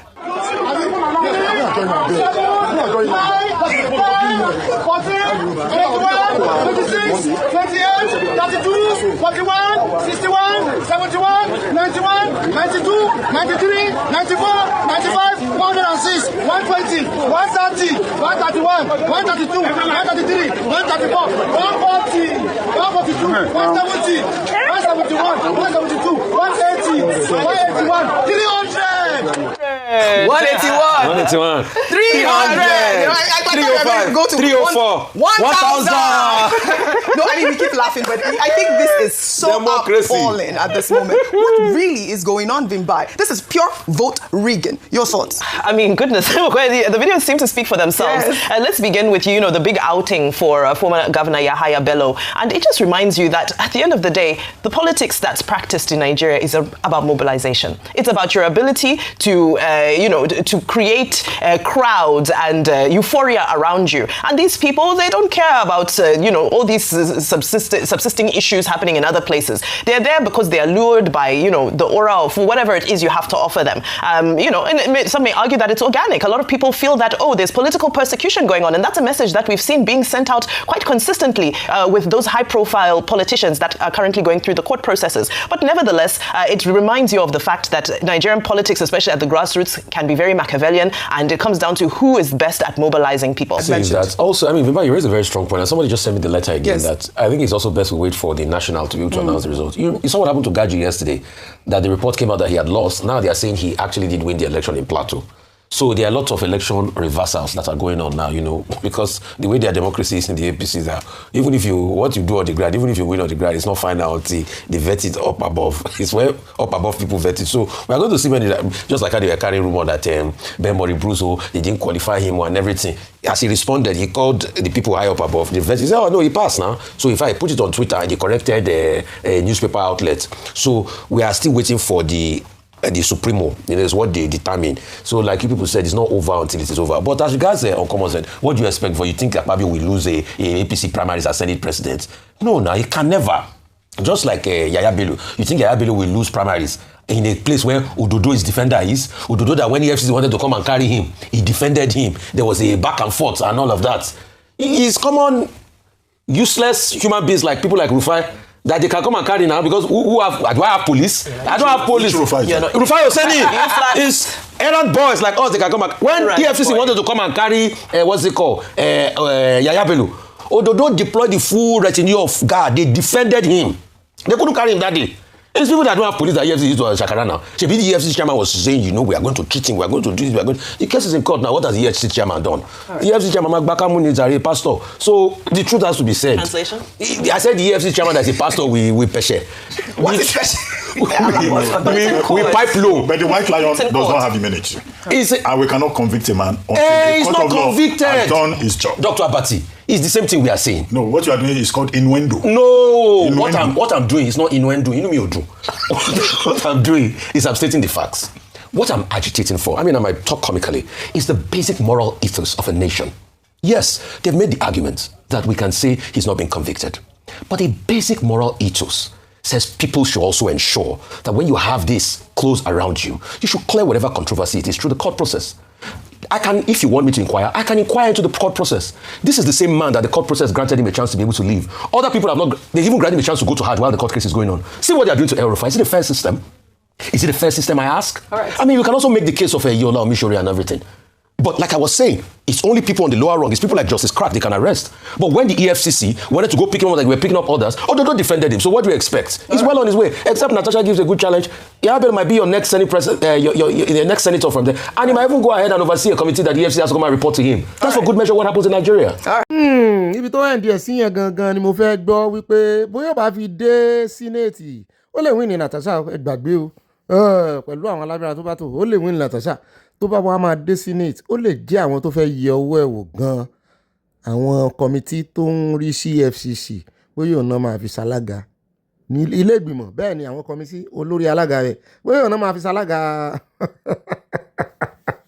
lọ́rọ̀ bá pèsè jẹ́ wọ́n bá gbé fáìlì ẹ̀ wọ́n bá ní kán gbé fáìlì òun wá drama ó dẹ̀ já tẹ̀ iwájú àròjọ́ musolókun àríran wò dáadáa àwọn èèyàn rẹ̀ gan-an ó mọ̀ ga o táà ń gbòòrò mọ́dìyẹ wọn lọ́wọ́ ọkú. ó rẹ̀ káàbọ̀ padà pápápá lásìkò ìròyìn tòní ẹjẹ́ lọ sí North East ní ilẹ̀ Haúsá lọ́hùn níbi tá a ti gbọ́ tán sọ wípé àwọn ọmọ ológun Nàìjíríà pẹ̀lú ti Amẹ́ríkà wọ́n dábí ẹdun wọ́n rọ̀ bí òwe wọ́n ní wọ́n rọ òjò àdó olóró lẹ̀ ní lórí 175 ló gbẹ̀mí ní ó kéré tán ni o wọ́n ló lè jù bẹ́ẹ̀ lọ ṣùgbọ́n nínú àwọn analysis àwọn àti population count táwọn sí wọ́n ní the US African Command announced in a statement on Tuesday that airstrike follow Monday's operation àbí ó ti di mẹ́ta kóbá bá a ṣe fẹ́ kẹ́ ẹ ṣe tẹ́lẹ̀ náà rí oúnjẹ bí ẹni pé ogun Iran yẹn gan ó distract America kó Nàìjíríà kóbá wọ́n dáná ya wọn kọ́kọ́ pa ọ̀gá wọn later wọ́n pa 20 níjẹta over 20 kìí ṣe 20 nìkan over lónìí báyìí ànánà lélẹ̀ ìṣẹ̀lẹ̀ wọ́n ti pa 175. wọ́n ní the first air strike carried out by US and Nigerian forces reportedly pa IC second in command ìyẹn ní the first one ní ẹnu lọ́lọ́ yìí Abu Bilal al-Muniki wọ́n lẹ́lẹ́kì tí ẹ rí àwọn àmùníkì pọ̀ ò kìí sóò nìkan o wọ́n tún pa lára àwọn tó tún pa lánàá náà wọ́n ní wọ́n tún bá àmùníkì ní orúkọ wọn ẹ̀mọ̀ kankan tó pa wọ́n ti rí wọn tán wọ́n tẹ́. àyá ní ọ̀gá mi wọ́n dún bẹ́ẹ̀ ó ní ẹ wo fọ́nrán ìhónre ó ní bọ́n ṣe pa wọ́n lọ́jọ́ sán náà lo cluster bomb ó náà tún lò fún wọn kí ní ẹ̀kan ń ṣàpàràpàrà bíi iná alẹ́ mo ló fẹ́ jọ náà disco lójú mi ẹ wá mọ̀ nǹkan kan ó lọ́n ọmọ nàìjíríà tún béèrè pé bóun náà ṣe mọ iye wọn tán ṣe sọ pé àwọn pa 175 làwọn èèyàn bá dá lóhùn wípé ọ̀dẹ̀ ni ọ́ ara ẹ̀yìn agbésùmọ̀mí apologist náà rè kí ló fi yàtọ̀ sí Gumi tó ń béèrè láyé technology èèyàn kan dá lóhùn Vincent Patrick Obieze ó ní they are under surveillance before kan tó strike wọn ìkan sọ wípé what year are you in 1906 bẹ́ẹ̀ náà ni èèyàn kan tún dá lóhùn ó ní modern sensor can do that ṣé àwọn tí wọ́n lọ síbì kan wọ́n ti ń survey wọn tipẹ́tipẹ́ o láti December náà ti ń ka àwọn wèrè tán ti ń ka àwọn tán ti mọ̀ wọ́n bọ́n ṣe ń rìn bọ́n ṣe ń jáde bọ́n ṣe ń wọlé wọ́n ti mọye wọn at least láti gbà yẹn wọ́n wá jàdó lóró bẹ̀ wọ́n wà ní mọye àwọn tán pa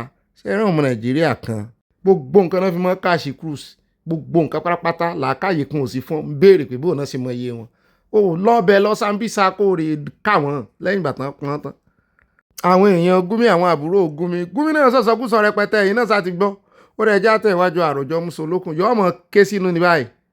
bẹ́ẹ̀ náà ni wọ́n sọ fún àwọn ní on May 18 kílò níná ẹni ní 20 ìyẹn ìjẹta nìyẹn o jẹrin àbí ìjẹta ó ti di ìjẹta ní àná 19 ní 18 owó nìkan ni mo mọ rántí. wọ́n náà conduct counter-terrorism effort in coordination with Nigerians against an ISIS fighter camp in north-east. wọ́n ní náà fi pa 175 o wọ́n ní no Nigeria or US force were armed. wọ́n ní nǹkan sí àwọn nǹkan kan sí àwọn ń tà wọ́n. ó lè já tẹ̀wájú ẹja yà lọ́dọ̀ sọ rẹ̀ ọmọ tí wọ́n ní wọ́n fi sẹ́wọ̀n ọdún méjì kan lára àwọn blogger ni wọ́n sì ní kò sẹ́yìn ní tó gbé jáde tó ní ọmọ èèyàn kan kú tó kọ obituary sí orí orúkọ rẹ̀ mo ní kí sóò nìkan náà máa mú àwọn kan wà tó jẹ́ wípé àwọn òṣèré náà máa target ẹ kàn gbọ́ pé òṣèré kan kú tàbí olórin ìlúmọ̀ọ́ká olórin irọ́ ni kò sí nǹkan kan tó sì hàn ṣùgbọ́n sóò rẹ̀ náà ló wá ń ṣe example wípé ń tóun gan-an lẹ́nujọ́ mẹ́ta ẹ̀ wọ́n pín káàkiri lórí ẹ̀rọ àgbàgbé wọ́n níyàwó òun àtàwọn ọmọ òun kú lamẹ́ríkà pé òun kí lòun ṣe òun ò mú èèyàn kankan òun sì pé amẹ́ríkà òun rí pé aago ìyàwó òun lọ òun sì bí nígbà tó gbé pé ìwọ àtàwọn ọmọ sẹ́yìn wà dáadáa sáyọ̀lẹ̀ òun rí pé ayọ̀ náà wà pé òun sì mójú kò ń bẹ̀ gbogbo àwọn tó bá ń pèpè kó pè mo ní ẹjẹ́ kan fi èèyàn kan ṣẹ̀ṣàmpù bóòlù yóò sì jókòó ní ìsìn ṣé àìníṣẹ́ náà ni tó wà rè fírèmù ẹni ẹlẹ́ni tó sì gbé òbítúárì sórí rẹ̀ ẹjá gbọ́ atótónu sòwò rẹ̀ tó ráwọn èèyàn ń kó fún wípé kí ló dé tó fẹ́ gbèjà rẹ̀ tó sì tún wá ń wẹ́ ń tọ́rọ̀ kan tó wọ́n lẹ̀ ó lẹ́ ń tọ́rọ̀ kan náà ti ṣerú ẹ̀rí ẹ bá ń tẹ̀sí. How dare Adekunle Gold in a few years later because they have some little money go and send somebody to jail for 2 years? No, I'm not against him because of what he said about his child. Exactly the reason I stood up for the person who Adekunle Gold sent to prison is because Adekunle Gold himself was a banger boy. In 2012, look at all the things he wrote against Jonathan, President of the Federal Republic of Nigeria at that time. He was wishing Jonathan dead. And if they arrested him at that time, I would have stood up for him and ensured that his rights were not violated. For writing something that we all know is not true. Let me tell you, I woke up yesterday, everybody is calling me. They said my wife and children have died in the US. You understand? They posted it everywhere. People called me and said, I just called my wife, are you guys still alive? They said, yes. And I said, I didn't even reply to it. That's how you handle such stories. It's not. There was a time Donald Trump's son, he's the president of the most powerful nation in the world, was said to have Down syndrome. Yes. The wife said, no, my son doesn't have son. If you even go to court, I wish I was in court today, I will ask Adekunle Gold himself, did your child die? No. End of case. I was once threatened by one religious leader, one Sheikh Lau. You know, he's in Kaduna. That Sahara reporters wrote that he passed during COVID. So they sent me a letter, and somebody asked me to call him. So I called him. I said, it's a mistake on the part of Sahara reporters. He said, no, I'm going to sue you. I said, okay. When we get to court, I have only one defense, and that is the fact that you are still alive. That's the end of the case. So I don't know what is wrong with our people. That's why I say a lot of times that Nigerians are not opposed. Some Nigerians, we are opposed to, are not opposed to oppression. They just want to lay their hands on little power. They will oppress even worse than the people we are fighting against today. How can you send a child to 2 years in prison? You actually sat down with your wife, got a prosecutor, police to prosecute somebody and send him to jail for 2.5 years because of 3 lines of something that was said about you on Twitter. But you was not harassed when you wrote tons and tons of things against Jonathan. His own wife, Simi, wrote on Twitter that she was something about a little child when she was working at a daycare. Yes, that is a crime any day. There's no limit of statute of limitation on that. So if the government goes to arrest me tomorrow, everybody will be saying, "Oh, she was just playing." But why can't you accept that this guy is also cashing cruise? It's internet banters. You can't. It's the same thing I said about the Lumelu and the guy that said his children have HIV and all that. Nedu Woko, when he went and arrested the Tuma, it's the same thing we said. In the case of Tuma is even a prophet because he was saying that he suspects that Nedu Woko is not the father of the children of Regina. A few weeks later, the two of them are dragging that. We are not even sure. Before you know it, Nedu Woko the wife has run away from Nedu Woko. Before you know it, Nedu Woko has lost election primaries. 3 votes, like him. So. But you wanted to kill Tuma that time. Everybody's like, how can you defend Tuma? How can you defend Tuma? And Nigerians are so sure. I said, and the simple question I asked at that time is, have you done DNA test on those children to be sure that it's Nedu Woko that is the father? The only person who knows the father of his children is the wife. And the wife has packed out of the house and left. But that time they wanted to kill me. How can you support Tuma?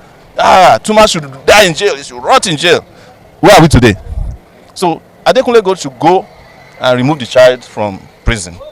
And apologize to everybody that he has ever bantered with on the internet. Because he was clearly doing the same thing against Jonathan just 2012.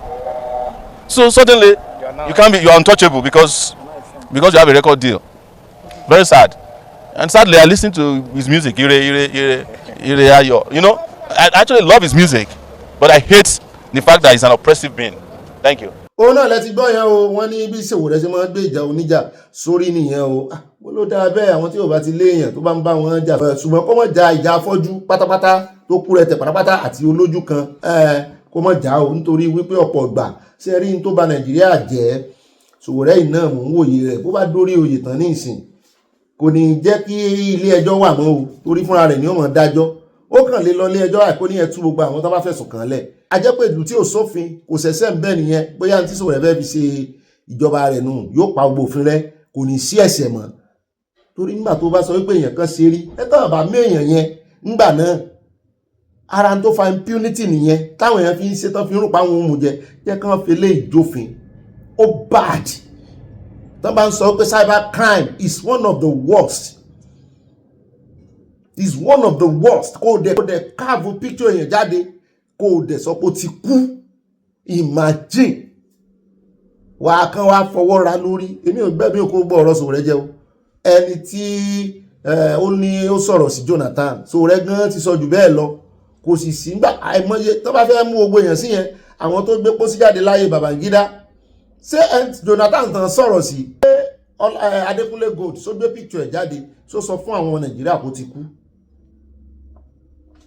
só sọ fún wọn ọmọ Nàìjíríà lè sọ̀rọ̀ só lórí in fact wọ́n lè sọ wípé bẹ́ẹ̀ bá ṣe kìíní ẹ kú ni o ẹ ṣe kìíní kan ni o torí ohun mọ́ tó là kọjá ńgbà yẹn ọlá Adekunle Gold tẹ̀dẹ̀ rí yẹn orí ló kó yọ ss ní síkúsẹ̀ ọmọ ìnira tán fi sígbà náà bóyá oògùn tán máa ń lò ní orí lò láyé Jonathan torí wípé wọ́n fẹ́ pàun ló fi ìrora sọ̀rọ̀ kò sì jáde kó gbé picture Jonathan síta kó sọ wípé ọmọ rẹ̀ kú tàbí ìyàwó rẹ̀ kú eléyìí tọ́mọ yìí ṣe ò dáa bí wọ́n bá lè gbà gbogbo ayé kọ́ ni ó gbà wọ́n lè lọ́mọ ẹ̀ kú wọ́n lè níyàwó rẹ̀ kú wọ́n lè ṣe ẹlòmíà fojúfò ṣùgbọ́n sẹ́ẹ̀rí ó yẹ kán kọ́ àwọn ẹ̀ lọ́gbọ́n ẹjá kò mẹ́já tẹ̀wájú lórí ọ̀rọ̀ àwọn ti Nedu Woko bó ṣe lùsì tó yìí òun náà ni ó ṣe wá jáde wá sọ̀rọ̀ wípé ẹ wá o wọ́n fẹ́ yàn jẹ ni o Delta North APC primaries results manipulated by state government I won the election Nwoko ló sọ pé mo láàmú rí àwọn èèyàn tó èèyàn mẹ́ta ló mọ̀ tó fún ọ bóò ló ṣe wá ń wé ni o ó ní òun ní fídíò òun lẹ́rìí word to word tó ń lọ káàkiri ó ní gbogbo eléyìí tí wọ́n fi hàn yín yẹn ó ní arúmọjẹ ni ó ní wọ́n kó àwọn èèyàn wọn jọ àwọn náà sáré ń jí èèyàn mẹ́ta àwọn náà sáré ń jí èèyàn tó gùn gbọ̀nàgbọ̀nà pé irọ́ ni wọ́n fi pa o ẹ bá ń tẹ̀sí ẹja gbọ́ àtótónu ẹ̀ díẹ̀. On what happened at the various wards, I come from Delta North, which is made up of 98 wards, and the elections took place, the primary took place in all the 98 wards. So we have the result sheets. We have the videos supporting every figure that we have. Right.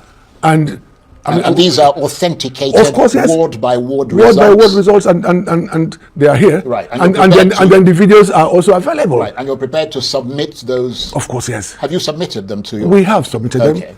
We have submitted them. And of course, as you probably know, halfway through the primary, we got messages in our phones that no results should be announced at the ward levels, that they should be collated and then announced later that the national in Abuja will announce the results. And so we thought it would be law-abiding.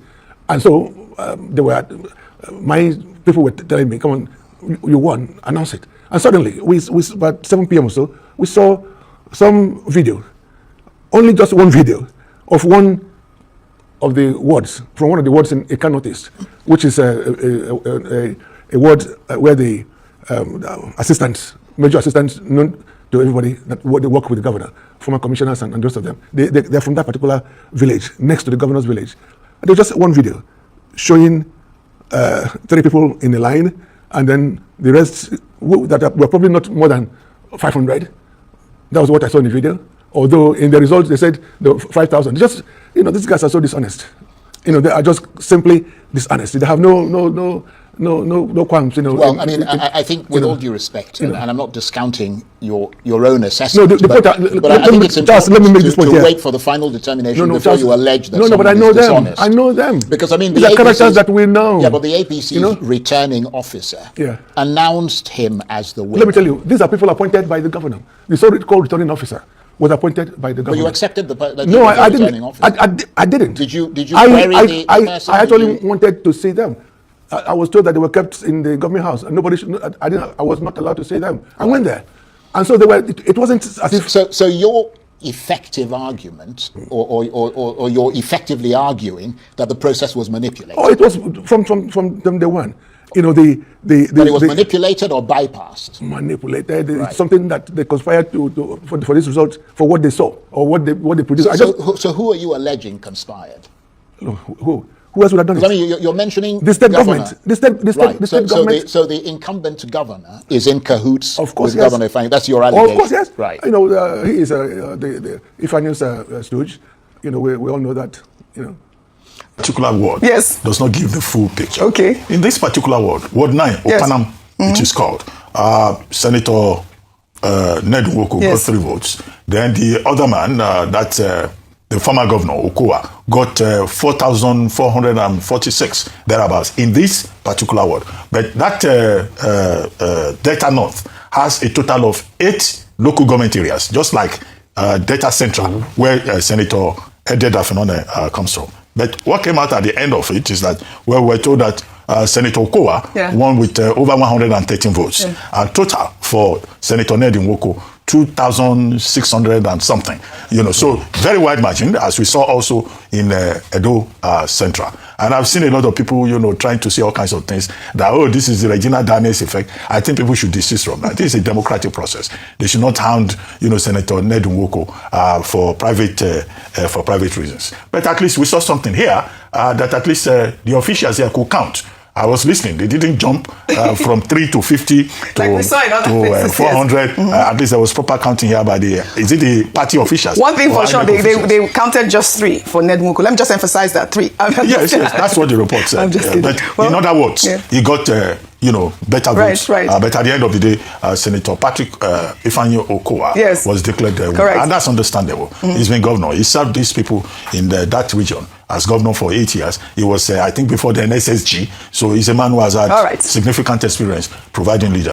náà láti bá lẹ́nu rẹ̀ yẹn ó ní fídíò kan lẹ́rí ó lóun ò dispute yẹ ó ní ṣùgbọ́n rọ́nà pa ń bẹ̀ pé kò tó 5,000 wọ́n ní 5,000 ní tó ń rí mi ò ju 500 lọ.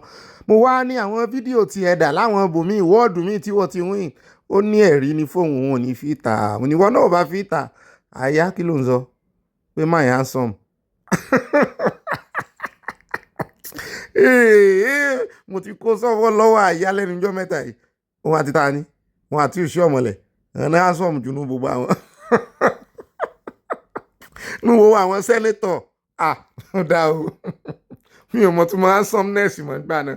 ó rẹ̀ káàbọ̀ padà ibi awíládé ọ̀rọ̀ búṣe o ẹjẹ́ wá yà lọ́dọ̀ ilé náà láàfi káàdì gbogbo ìròyìn lẹ̀ lónìí ẹjẹ́ yà lọ́dọ̀ arákùnrin yìí tó ní òun fẹ́ sọ ìtàn aláàfin àti àṣìpa fún àmúnisẹ́ aláàfin tó wà níbẹ̀ ní ìsìn àbí aláàfin ti tẹ́lẹ̀ tó ti jẹrí. Ó ní aláàfin ti tẹ́lẹ̀ òun ò sọ̀rọ̀ wá dé.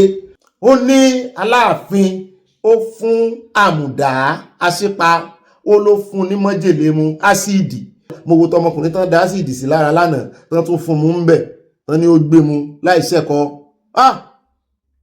ó lẹ́ni tó dá sí mi lára tún àwọn tó máa ń pàdé ó tún sọ wípé ó sì wà láyé ò tí ì kú ẹ gbọ́ mi ò dọ̀rí àwọn ìròyìn tá a mú wá lánàá ẹ wo tọmọbìnrin náà tí àwọn ọmọ rẹ̀ mẹ́tẹ̀ẹ̀ta tán tí mọ́tò wá yà pa wọ́n tó sì tún fẹ̀sùn káwọn ọlọ́pàá pé wọ́n fẹ́ fọwọ́ bò nǹkan yan Nàìjíríà o wọ́n ti sọ Nàìjíríà dìdàkudà o ẹ jẹ́ á gbọ́rọ̀ lẹ́nu arákùnrin ó lóun ní history rẹ̀ lọ́wọ́ wípé n tó fàjà tó dá wàhálà alẹ́ láàrin Aláàfin àtàṣepa ó sá lóun fẹ́ sọ gbogbo story fún wa àti gbogbo ohun tó ṣẹlẹ̀ lẹ́nu ọjọ́ mẹ́ta ìkànnà àwọn afọbajẹ tí wọ́n dádé fún ó lóun fẹ́ sọ ohun tó fà pé aládé ni wọ́n tẹ́lẹ̀ pé àwọn Ọ̀yọ́ ló wá ó fẹ́ sọ wọ́n ṣe yọ orúkọ wọn kúò tó fi wá dọ̀yọ́ lé ìlànà náà ń wò ẹ bá ń tẹ̀ sí àwọn ọmọ Ọ̀yọ́ ò ní gbà ti story yìí o. It is the story of Oyo. It is the story of the Ashipa. I'm talking about High Chief Amuda Afolabi Olorun Kushibi, the grandson of the late Ashipa, is on State Affairs. Yinka Olorun Kushibi, it's good to have you on State Affairs. Thank you very much, Mr. Edmond Obilo. It's a pleasure. How are you? I'm good. I'm really good. You are the grandson of the late Ashipa. Exactly, the third generation from him. He died in a controversial manner. Yes, sir. He was murdered. Yes. Who was he? Who was Amuda? I'm going to just summarize that with a short poem. Indeed, it's a super story, a life of strife and sorrow. The light shines on the town of Agoja, and a prince is born. Amid several from the royal lineage, but there is something distinct about Amuda. Right from his childhood, Amuda was simple, stern, loving, amazing, no-nonsense personality. Amuda grew to be a highly industrious personality and a lover of tradition, one that was keen on protecting the heritage and lineage and the values of his hometown, Agoja. Amuda Afolabi, the son of Agoja. Amuda Afolabi, a warrior at heart, never really carried a weapon, not a bloodshedder, but a man that will stir the coffee, the cup and the coffee will spin until it spills out. That was Amuda.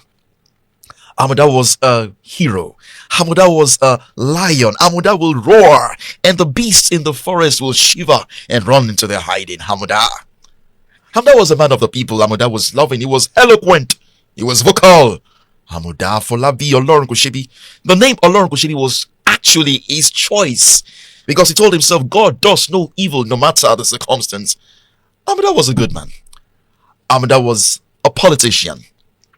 Amuda was the father of Ago Oja, and by extension, he became the father of Oyo. Amuda was my grandfather, the father of Olani, and a host of other children. Agoja. Agoja is Oyo. Yes. Oyo is Agoja. How did Agoja become Oyo? Interesting question. Agoja used to be Agoja, and let me try and see if I can give a little meaning to Agoja. Agoja is the Ago where Oja lives, and Oja in the Yoruba parlance, Oja is that's cloth that mothers used to keep their baby to their backs. So the bottom line of Oja is that Oja is protective. Oja is supposed to keep and give warmth. So yes, the town used to be called Agoja. That is the Ago of Oja. And of course, now the title Oloja of Alago was the title of the paramount ruler of the settlement. And they lived in peace. They lived as family. They loved themselves. Until suddenly, a royal seed from Atiba paid a visit to them. And as I said, that's the culture of the Yorubas, or let me say the African culture. Invite the neighbors, let them feel at home. So Atiba was assimilated. The princes of Atiba were assimilated into the system, and they became part of them.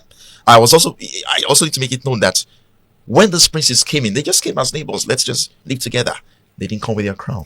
These princes came in after the fall of the old Oyo. So they migrated. They migrated from the old Oyo Empire, because now, like somebody would say, the old Oyo Empire doesn't exist anymore. So if the present Alaafin were to leave, there's nowhere to go to. Technically, let me put it that way. Ṣẹlẹ̀ yóò tún ní dájà alẹ́.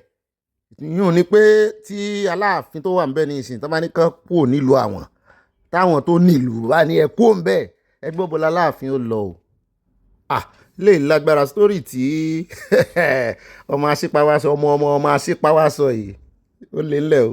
Now, that is still, for me, I must be frank with you, Mr. Edmond, that is still a very major gray area. But I think, like we said earlier, in the course of living together, at a point, the Agojas did not see them as strangers anymore. They felt, oh, they are brothers. I mean, they also, and gradually, I wouldn't know, maybe I should use the word manipulation or something. They began to give them suggestions. They give them ideas of, okay, how we can develop together. And then in developing together, we're also princes. What if we become your king? And then, we're still together. So, like I said, it's a very great part of history, which I don't really know much about yet. But then I think over time, it became just like, I had something recently. Somebody said some people went to a particular place and they met some Fulanis. And they said, okay, why haven't you gone back to your home? Leave our land. And the Fulani man said, I've been here for 50 years. I raised my children here, my grandchildren here, and blah, blah, blah, blah, blah. I don't even know the way back home. So I've been here, I've spent, a whole generation of my life as here. So where do you want me to go back to? Where is home, if not here? So I think something like that. So it's like, we don't have a home again. Oyo Empire is dead. So these are homes. It's their home. Let's take them in as our brothers. And then that was how gradually, like the question you asked, gradually, the name go. And, I think these people being princes, they know that, like something you shared earlier, two princes cannot stay together. So if they are brothers, it's not a bad thing if we allow them also to enjoy the throne. So by the time they arrived at Agoja, yes, there was a paramount ruler. There was a paramount. That's the Alago. He's also called Oloja, but that's the Alago Oja of Ajoa. Alago Oja of Ojala. That was the Alago Oja. Alago Oja of Agoja. He's a paramount ruler. So when the princes came in, yes, he was the paramount ruler. But over time, yes, the people of Agoja recognized the princes. The princes, yes. And they lived together. At some point, the princes began to dominate. Exactly. And I think the Agojas felt, well, we're brothers. What's the difference? There's nothing wrong if it's for the development of society. Let's just allow them to also be there. And so they took over, and gradually, they are Atibas, understanding that, okay, now these people have actually, let me use the word fallen for us. Let me just use that as a phrase. But then, as long as the name Agoja remains, the name Agoja is a way of connecting us to history. And as long as we're connected to history, we don't totally have the authority over them. So why not make it Agodoyo? They're still Ago. They're still Ago. So, it's not so much a difference. And I think after a little debate, they said, well, it's actually not so much of a difference. It's still Ago. And then gradually, Agodoyo became Oyo. So the Ago left. And then as at the time it became Oyo, I think as at that time, of course, there was no longer Alago. There was no longer Oja. It's now Oyo. So since Ago no longer exists, Oloja was no longer a title to reckon with. And so he had to become part of the Oyo Misses. And there are 7 people that make the Oyo Misses. And those are the kingmakers. So it's okay. We are not going to throw you away totally. You're still part of the kingmakers. You're still nobles. From kings, they became kingmakers. They became kingmakers. Exactly. That's the word. They became kingmakers. But then, I think right from the onset, the people that became Ashipas, they've always, I don't know, maybe somehow that royal blood made them question the status quo. So the Ashipas, on a good day, would have been their Alagojas, yes, of Agoja. On a good day, that should be their place. So they now became part of the Oyo Messes, which are kingmakers instead of being kings. They were now called Ashipa. They were now called Ashipas. So it was the Alafin that changed their name from Alagoja to Ashipa. Exactly. Part of the Oyo Messes, yes. But within the kingmakers, they still assumed the power of the Alagoja. Yes, because as kingmakers, they can actually send the king off. They can ask him to leave if they feel there's anything. So it's like, well, we're still kingmakers, we're still there. We're not totally sent away. So we still have that power. But you see, there's a difference between having that power and having the right power. The right power to be sitting on the throne. So I think they just felt it's okay, we can continue that way. But I think from then there have been the Alafins and the Ashipas. Not just the Ashipas actually, but the Ashipa became prominent because of the role of Amuda. And because I think among the kingmakers, they were sort of like those that came from the royal blood. That is the Alagoja dynasty. So it's like they became more prominent. We have the Bashorons, we have the Alakwina and the likes of them. We're also major people. In fact, many of these people also were supposed to be kings in their own rights.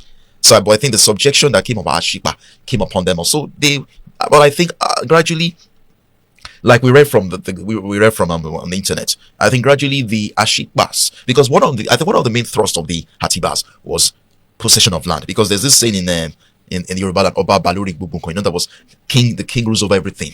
The king owns everything. So it's like he wanted to get ownership of the lands, the what I call the inheritance of the people. And I think the Ashikbas, of course, remember they used to be the Alagos, the Ashikbas, and a few of the other Oyomisis were like, this is not going to go down well. This is not the plan.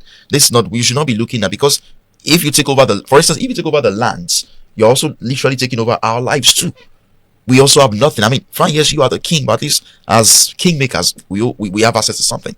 So it's like, I think from history, the Alafins were not comfortable with them still being in charge of some of those heritages, the lands, the things that the people call their cultural rights and values and everything. And the Ashikpa was not going to, I'm sorry, the Alafin was not going to find that very funny. So the Ashikpa stood their ground. They stood their ground from time immemorial. They could look into the eyes of the Alafin. Yes, they could look into the eyes of the Alafin. And it now came to the time of your great-grandfather. Yes, so at the time of when it was the time of my great-grandfather, he could not stand it, but I think he died in exile. He left his palace to somewhere in Okiogo, I think he's saying. Why did he leave? Maybe I should say that I think at a point he just could not stand the insult. He could not stand the whole thing, and he felt, the pressure from the Alafin hand was too much on him. So he just left. I mean, probably was thinking that, okay, maybe things will calm down later and then I will come over, but unfortunately he died there. But then, like I said in that poem, he raised Amuda, my grandfather, and then for whatever reason, my grandfather made up his own mind that, unlike his own dad, he would not go into exile. He'd rather die there than let the whole thing be lost to the Atiba. So he took over after his dad. He became the Ashikpa. And then, of course, I think right from then, he's always been fighting it hard with the Alafin. Your grandfather confronted Alafin on grounds of principle. On grounds of principle, yes. Alafin Adeyemi. Yes. They were not friends. They were not friends. They were not friends. They were not friends. Why were they not friends? They were not friends because, like, I love the way you put it to me. Principles. They were not friends because, number one, let me start with this. My grandfather was far much older than Alafin. He was far much older. Number one. Number two, interestingly, it was in the days of the late Alafin, that is the father of Lamidi, that my great grandfather ran into exile. So I think both sons knew what happened. So of course, Lamidi was going to support his father, while my grandfather was going to stand up for his own father. Like your great grandfather went into exile. Exile, yes. Adeyemi's father was also exiled by the government. By the government, yes, by the government. So I think a part of Lamidi was vengeful. A part of Lamidi was vengeful. He wanted to fight for that, even though it was not right. And then, of course, my grandfather, who also knew what happened, was not going to take it simple with the other hand. So when both of them came into office, well, from what I heard, at the point, my grandfather was still going to like, okay, let's still give him a chance. He's a strong guy, but he's still the king. But I think at the point they were going to pretend to be seen eye to eye. But then when it became obvious that what Alafin wanted was, number one, the land of the people, and I think he noticed that the way my grandfather was going, even from the onset, he noticed Amuda was likely going to win he was going to win much of the people over. So if I can manipulate this guy to my side, I mean, through him, the people can actually begin to pay obeisance to me. But then I think my grandfather was not going to do that. My grandfather was not going to fall to his side because he knew what history said, he knew what he stood for, and then he was not going to, number one, he was not going to give the land over to Alafin. He wasn't going to give him the land. And then the popularity too. And you see, the popularity was not just because somebody was famous. The popularity was won on the grounds of principle. I'm going to use your word again. Principle and being a good person. I mean, if I want everybody in this house to like me, it's just be nice, just be good. I don't need to punch Mr. Edmond in the face to make everybody like me. So that he won Edmond. I mean, just be normal, But I think the president of the Alafin was not comfortable with that. So over time, my grandfather began to win popularity from the people. Now the people, let me say this, the people were scared of Alafin. It's not that they loved him, they were afraid of him. But then they saw this other man who had a human face. Let me share another story with you. I was told that there was a year, I think a community in Oyo, I've forgotten what name, had issues with NEPA. That was after my grandfather died. No. Yeah, they had issues with NEPA, and then one of the members of that community got in touch with my dad, because my dad was working in Oyo then, and said, we have this problem, and we don't know what you can do about it. So anyway, my dad followed him to NEPA office. And when they got there, they met the manager, and then the manager said, okay, who is this man? He said, his name is Mr. Oloron Koshibi. He said, which Oloron Koshibi? He said, the same one. He said, so you mean you are related? He said, I'm his son. The NEPA manager was like, you mean you are the son of our father? That was what the NEPA manager said. And said, oh, yes. So the NEPA said, okay, if you came because of this man, I mean, the electricity, it is sorted. just go back to Ibadan. The problem is sorted. So I see that was the goodwill of Amuda. So my father was able to ride on that. Let me say this interestingly. I've had to ride on that goodwill myself too. I mean, I've enjoyed sovereign privilege because of not just my father but my grandfather. I mean, just like I'm here today, people just hear that name and they want to ask questions. So they want to be sure. Are you? In fact, recently I met somebody. In fact, my in-law. She said, I just mentioned. She said, no, it can't be true. You can't be Baba's grandson. I said, I'm his grandson. It took her like 10-15 minutes before she was convinced that I was actually that man's grandson. So I mean, so that was good. So I think Amuda was winning a lot of goodwill to himself. In fact, let me say something interesting. The day he was buried, that I won't forget. There's this newspaper in Yoruba, Alare. Alare carried the headline "Lai Shoba." In other words, despite the fact that he was not the king. So it was like an indictment against Alaafin. So they were trying to do a poetic comparison of the two of them. That this man is not the king. Look at what has happened. He is not the king. So it's like they were giving him the honor that was supposed to be for the king. And that was even at his burial. So I think that was also a big threat to the Atiba ruling family. I learned he took the Alaafin to court on different occasions. Yes. Over land issues. Over land issues, yes. At some point, the Alaafin suspended him from the palace. The palace, yes. Why was it so? Well, it was so because, like I said earlier, I felt the Alaafin felt threatened. The Alaafin felt this man was becoming too much for me, and he wasn't going to dance to my tune. I think the personality, of course, I never met the Alaafin in person, but looking at what I've heard and read, the personality of the Alaafin is somebody that just he wanted to be king. He knows history, and he does not want to be questioned by history. But there should always be one king. You have to question the king. Yes, I think yes. Well, in the Yoruba palace, the name King Kabiyesi means unquestionable. But the bottom line is, like we said, the reason behind the Oyomesis was not necessarily to question the king, but to put him in check. Because I think the system allowed for checks and balance. So I think the checks and balance was what he was not comfortable with. Because part of the checks and balance had to do with principles. I mean, these are things you should not do. These are things you should do. Like the issue of the land. I think the main bone of contention was the issue of the lands. I mean, there are lands there. The issue of the land. So it's like, okay, Kabiyesi, you are the king. But as far as the lands are concerned, yes, you can have some lands legally. Or there are some land because if you take over certain lands, because of history, you have taken over the heritage of the people. And you see, it's like, at the end of the day, people have nothing to call their own. I mean, let's leave Oyo for a while. In a real human society, everybody wants to say, this is my own. There's something that belongs to you, Mr. Edmond, that you won't want anybody to take away from you. So it's like, this land, I mean, let the masses have an ownership of their land. Let them have that sense of belonging. That, okay, it's our land, we own this. But I think the way Amuda was pushing it was not very comfortable with Alaafin. Because Alaafin felt everything belongs to me, I should have it. So I think the issue was not questioning his authority as king. The issue was, Kabiyesi, these are checks and balances. This is what the law says. These are things should be done. But I think Alaafin was not just comfortable with anybody trying to tell him that. And I think, unfortunately, Amuda was going to really stand for that. That no. These are things that have to be done. If you're not going to do it this way, it's not going to be done. So I think that was basically the issue with Amuda, with Lamidi. When Alaafin also wanted to install MKO Abiola as the Ààrẹ Ọ̀nà Kakanfò, yes, your grandfather, the Ashipa, was said to have opposed that installation. Yes. Why? The reason is because I think by normal traditional right, the Ashipa was to play certain roles. And I think because of the banishment from the palace and the relationship issues they had, he wasn't recognized. Let me just do a little bit of digression. Like recently, even I think between the Oni and Olubado. No, sorry, Oni and Alaafin. There was something similar about installing somebody. You want to install him, I'm supposed to install him. So I think it was something like that played out. Well, okay, yes, you are the king, but then traditionally, besides this man is MK Abiola is from Ogun State. He's not even from Oyo. So if you're going to even bring somebody from another Yoruba state, I mean, there's a way we do it. There's a traditional way of doing it. But I think one of those that should play a key role in that installment was Ashipa. But because he was sidelined, of course, and constitutionally it shouldn't be. So Ashipa took Lamidi to court over that. Ashipa was a strong man. He was a strong man. A stubborn man. A stubborn man too, yes. You could say that. He stood his ground. He stood his ground, yes. He had his own palace. He had his own palace, yes. Ashipa had his own palace. Ashipa, yeah, there was Ashipa's palace. He was a king in his own right. He was a king in his own right, yes. Even though he was supposedly subject to the Alaafin, but he was a king in his own right. On a good day, he was the Alagoja. Of Agoja, yes. Of Agoja. Of Agoja, yes. But serving under the Alaafin. Yes. But now, for him to serve under the Alaafin, he can no longer carry that title Alago. Because Alago means somebody who owns the land. So he had to assimilate the title Ashipa, which is more subjective to the Alaafin. But he was still acting like somebody who would defend the land. Exactly. He was still acting as a defender of the land, yes. Because he knew who he was and where he came from. And that created conflict. A lot of conflict. Between him and the Alaafin. Serious conflict. Serious conflict. Was he a Muslim? He was a Muslim, a practicing one. So much so I have childhood memories of us going back to Oyo because I grew up in Ibadan. We go as far as Oyo for Ilea. In fact, there were times my dad had to buy him ram. We'll go there, and I know very well that looking back at that memory lane, I noticed that when we go there, it's always like a palace setting. Because yes, he has a palace, and then he has to attend to certain chiefs.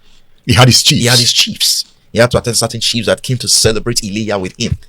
So it was that's like I said, the distance between, I think it's just a road that separates or partitions Alafin's palace from Ashikwa's palace. In fact, let me say something interesting. The day he was buried, as we drove into Oyo that fateful Thursday, 26th of November 1999, that was I think as a young boy, that was when I saw, growing up as a young child, I saw an armored tank was parked in front of Alafin's palace.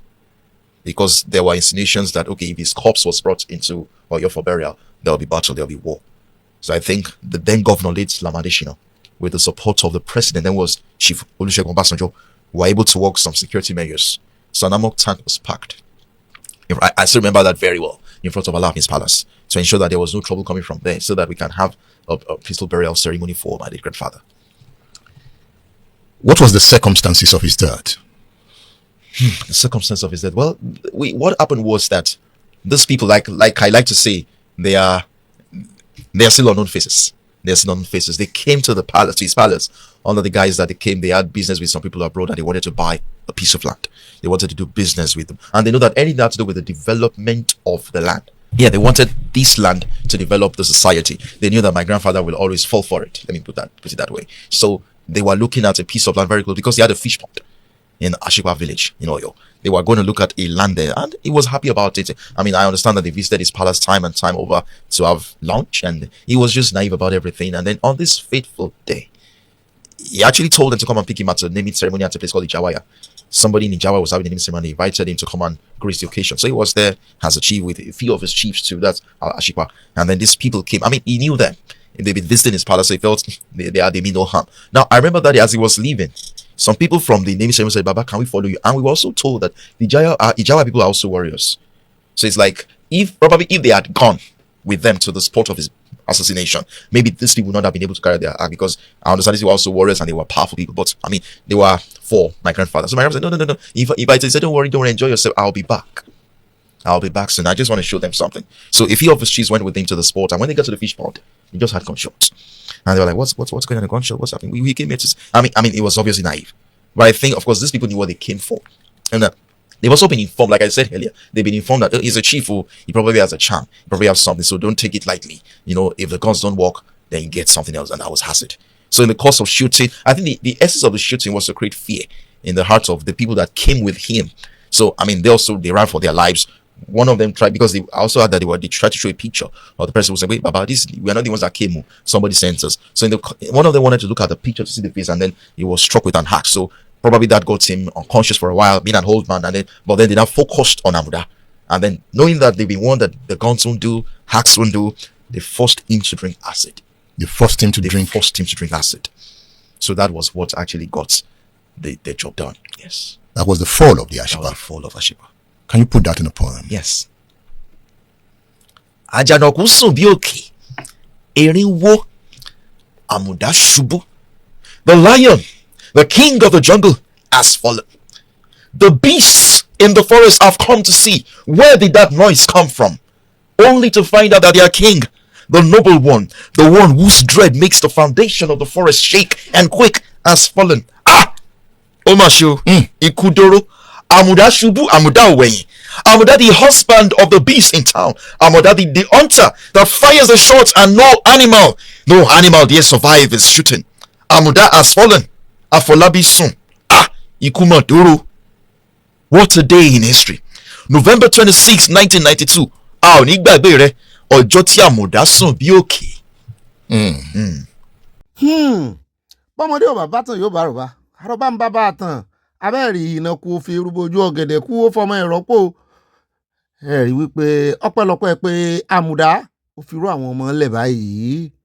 Ìtàn yìí mo mọ̀ pé kò ní báwọn ará Ọ̀yọ́ ńlẹ̀ dáadáa, pàápàá jùlọ pẹ̀lú gbogbo rògbòdìyàn tó ṣẹlẹ̀ ní àkàtà Aláàfin sí tí Ọọ̀ni of Ifẹ̀ ṣùgbọ́n lẹ́nu onípọ̀n láti gbọ́ kàn lẹ́nu ọmọ àmùdá gangan ọmọ ẹ̀jẹ̀ náà ní rún kanra wọn láti gbọ́ gbogbo ìtàn yìí.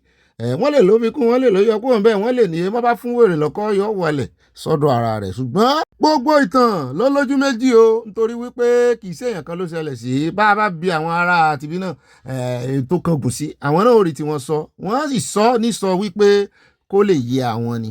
Ó dẹ̀ já gbọ́ ọ̀rọ̀ síwájú sí, nítorí wípé ọ̀rọ̀ ìlágbára ju bá a ṣe lérò lọ o. Mo fẹ́ mọ ìwà emotional lẹ́ẹ̀kan nígbà tán kí bàbá irinwó àjànàkú sùn bí òkè. Ṣùgbọ́n kàyéfì kan ló wà ń bẹ́ o, ibẹ̀ là ń lọ ní ìsìn. Ẹ mọ̀ wọ̀rí àtò gé mọ́ lẹ́nu àtò dá mọ́ lẹ́nu, ṣùgbọ́n ó necessary káwa náà gbọ́ tán. Ẹ bá ń gbàdúrà fún Òbílò, yóò dáa fún Òbílò. Ìtàn táwa fẹ́ tún gbọ́ ní ìsìn ni bí wọ́n ṣe papòdà, bí wọ́n ṣe kú. Wọ́n ní lẹ́yìn ìgbà tí wọ́n dolóògbé tán gẹ́gẹ́ bí mùsùlùmí, ṣe bí bọ́n bá tiẹ̀ wá lè sin wọn mọ́ tó bá jẹ́ pé alẹ́ náà kú lọ́jọ́ náà. Ṣé bí kò run ọjọ́ kejì ò tó wọ̀, ó yẹ kí wọ́n filẹ̀ bò wọ́n láṣìírí sùn wọ́n ní kò rí bẹ́ẹ̀ o. Wọ́n kọjọ́ kìíní, ọjọ́ kejì, ọjọ́ kẹta, ọjọ́ kẹrin, ọjọ́ karùn-ún, ọjọ́ kẹfà, ọjọ́ keje. ńgbò yá lọ́jọ́ keje di oṣù keje, ńgbò yá lóṣù méje di ọdún méje. Lẹ́yìn ìgbà náà ni wọ́n tó da yẹ̀pẹ̀ bó bàbá. Kí ló dé? Kí ló fà á? Abomination lélẹ́yìí fún ẹ̀sìn mùsùlùmí. Ẹ jẹ́ á gbọ́ ìdí. After he was murdered. Exactly. Why? Number one, I must say that for a Muslim, that was an abomination. That was not Islamic at all. Now, after his murder in 1992, the family was grieved. Everybody was angry. Of course, Oyo was on fire. Aside the family, the Oyo people wanted to know who was behind this. They had insinuations, but they wanted justice done by force. But then, let me say the way things are done in Nigeria, justice wasn't coming, and then at a point, I think Kolakbo was the governor at this time. Kolakbo was the governor of Oyo State at this time. I think at a point, after grieving for a while, maybe for not even that year, maybe 1 or 2 years later, the family felt, let's leave everything to God. Justice may not be done in Nigeria. Let's just let the man go. But then the people, at that time, it was no longer a function of the Olorun Koshibis. It was now, number one, the Oyo people. The Oyo people wanted justice. And then, so they were going on. So it's not just your father, it's our father. So in the course of that, Kolakbo was governor. And then at the point, I think he also had a little fallout with the Alafin. So he was also getting a little bit interested in the case. Unfortunately for him, at the peak of his interest, he was sent out of office. The military stroke. Yeah. So from then, we've been having military administrators from military, and then that went on. And the military was, because it was like an Agbada case. It was a democratic case in court. It was for the executive government, not the military. So I think the military was not very much interested in the case. And so he was in the morgue all this while. And then I still remember memories of when my dad and his siblings would go visit the morgue. And I could see picture the look on their faces when they come out, when they come back, and what their father's remains has become, because it's not been buried. Until when Alhaji Lamadeshina became governor. And I think, number one, because like what happened recently, the Oloja thing, the only person that could have done that is somebody, number one, who had a good heart, and somebody who probably is not so much doesn't have a strong affinity with the present Alafi. So I think in that same vein, when Lamadeshina came into office, he and Alafi were not good friends. He was also not comfortable with the excesses of Alafi. So of course, the family was able to walk through him. The family and the community were able to walk and say, we want our father buried. Justice or no justice, let us bury him. Let this man go and rest. He's gone, let him go and rest. So Lamadeshina was actually interested in burial. So let me say, he was the government that buried my grandfather. And I need to say something in passing. I didn't see, but I heard that burial was broadcast on CNN.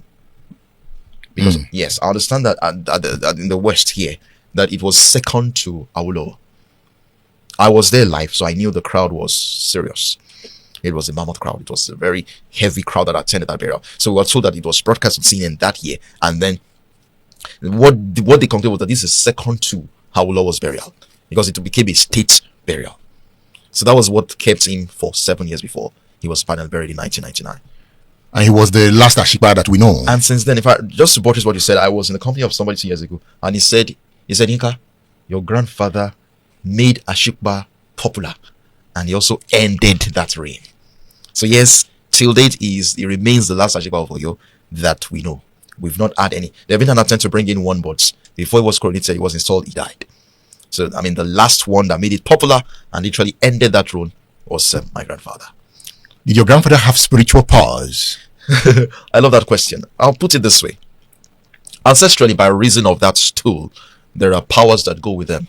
Number one. Number two, Now, there is no traditional ruler that sits on a throne, let me put it that way, that will not attract Tom, Dick, and Harry to them. People want to give them powers. People want to be in their good records. I remember this, let me just say this as a form of digression. Some years ago when I was serving as a corps member, I became president of Dance and Drama. And then I remember a lot of ladies wanted to be my friend. Because if I use the president, you will cover my excesses. So, I mean, I think that is... So, number one, ancestrally, there's something that goes with that office, number one. Number two, he had cabinet members. Because what makes a traditional ruler, should I say spiritually strong, is not because he's spiritually strong, it's because he has a lot of spiritually strong people in his cabinet.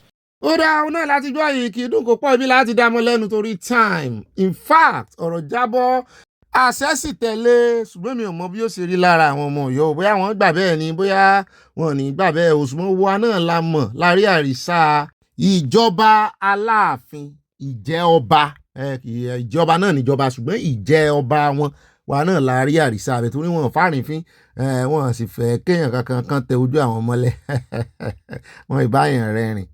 Ó dà ìròyìn làwọn wá gbé òun náà lẹ́ti gbọ́ yẹn o á wà mọ́ wò bóyá àwọn ọmọ ọba Lámìdí torí ti bàbá Lámìdí ni wọ́n mú sọ ńbẹ̀ kì í ṣe story tó tí ì pẹ́jù náà kì í ṣe story 18 something story 19 ni 19 gan tó ti fẹ́ bọ́ọ̀dì sí 28th century ṣùgbọ́n àmọ́ wò bóyá àwọn ọmọ bàbá Lámìdí náà bóyá náà ò kọ̀ tiyan torí oríṣiríṣi controversy ló bá orí àpèrè lọ́ngbà náà. Ó dá ẹ mọ̀jà fàgùn.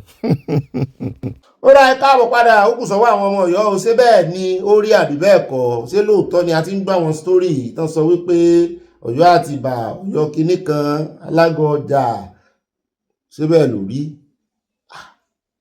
lẹ́yìn lágbára tó ti wá jẹ́ pé ásìdì náà ti wà á ti pẹ́.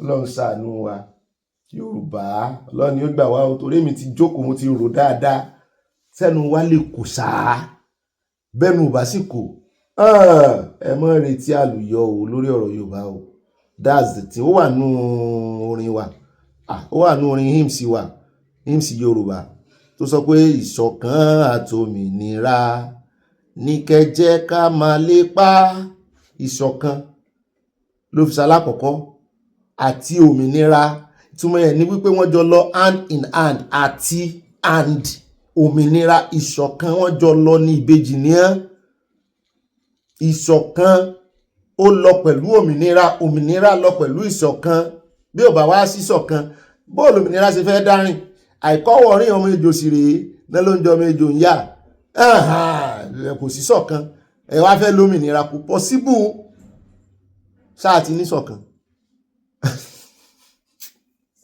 Ṣé rí tèmi mọ́ ń rò rí o permutation tèmi mọ́ ṣe rí o ó kan tí mo mọ́ papọ̀ méjì rí o tí mo fi mọ́ mọbi tá ń lọ tí mo fi mọ́ mọbi tá dé o bẹ́ẹ̀ bá rìnrìn àjò yẹn mọ́ mọbi títí ń bọ̀ yóò wo ibi tó dé yóò sì wá fi yẹn calculate ibi tí ń lọ. The only thing tó lè gbé wa débi tá ń lọ destination wa ìṣọ̀kan àtòmìnira méjèèjì join together. Now sáà níṣọ̀kan question tí mo fẹ́ ká múre lẹ́nu àyà gbé wa dé ẹ̀nu abala ń bára ààyè àròjọ musolókun. God bless you. I see you tomorrow. Bye from me. Kódà o mú kí káàbọ̀ sínú abala MRA straight up pápápá láṣẹ o ẹjẹ́ àlọ́sọ̀rọ̀ Bwala níbi tí ó tún ti ń sọ pé àwọn bá ọmọ Nàìjíríà kẹ́dùn ọ̀gá àwọn ti sọ pé káwọn ọmọ Nàìjíríà kan nígbàgbọ́ náà bá pa mọ́ lẹ́nu wọn ní kí kẹ́kẹ́ pa mọ́ lẹ́nu wípé ojoojúmọ́ lẹ́mọ́ wá sọ bẹ́ẹ̀ ẹ̀mọ́ bá wọn kẹ́dùn kí lẹ fẹ́ ṣe sọ̀rọ̀ ìkóṣù yín ni ojú òtí ni ṣé kò yẹ kó máa ká yín lára wípé iye àwọn èèyàn ti ń kú lábẹ́ ìṣèjọba yín tó yẹ kẹ́ ẹ máa tún máa wá wí ẹjẹ́ wá gbọ́n tó sọ ibẹ̀ ló ti sọ wípé àwọn ọmọ Nàìjíríà ní àǹfààní wọn lórí ọ̀fẹ́ wọ́n sì ní right láti dáàbò bora wọn wọ́n sì ní right láti gbé ìbọn láti fi dáàbò bora wọn èmi kàn mo sọ bẹ́ẹ̀ jẹ́ àgbẹ̀ lẹ́nu Bwala bó bá ti sọ́tàn náà ń palẹ̀ mọ́nù. This is the evil that is attacking us as a people. And this government regrets this incident, but this government is committed to fighting it. Our approach to dealing with this is to work with the Nigerian people in partnership. It is unfortunate that after many years, this is still a sad situation. And like I said, and it bears repeating, the government regrets this incident, but the president continues to enjoin Nigerians to have faith. Let's partner together, and we will put an end to this problem confronting us as a people. Yes. I agree. Solution is what we all look to. And evil men operate anywhere in the world. No matter how tight you are as a government, You do your best, and then you expect that with the help of God and the collective participation of the people themselves in providing intelligence or in, forming a vanguard, so to speak, we will be able to put an end to it. I know the Nigerian people continue to complain, and that rightfully so, because if, for example, no matter how we say we're sorry and the incident happened again, people will complain, people will cry, people will mourn, because for God's sake, it's the life of the Nigerian people that are taken away by this evil element. And we will put an end to this as a people. I want to say one more thing regarding that.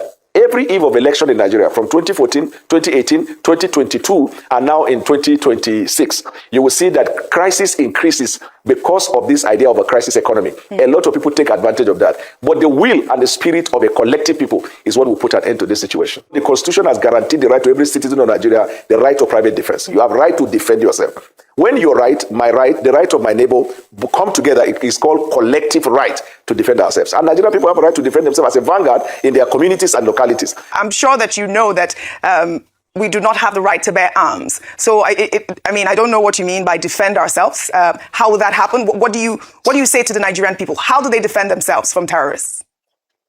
Right. There are many layers for self-defense. Number one, if I am in my house and you come into my house and try to harm me, any lethal weapon I use and kill by defending myself is guaranteed by the Constitution. That's number one.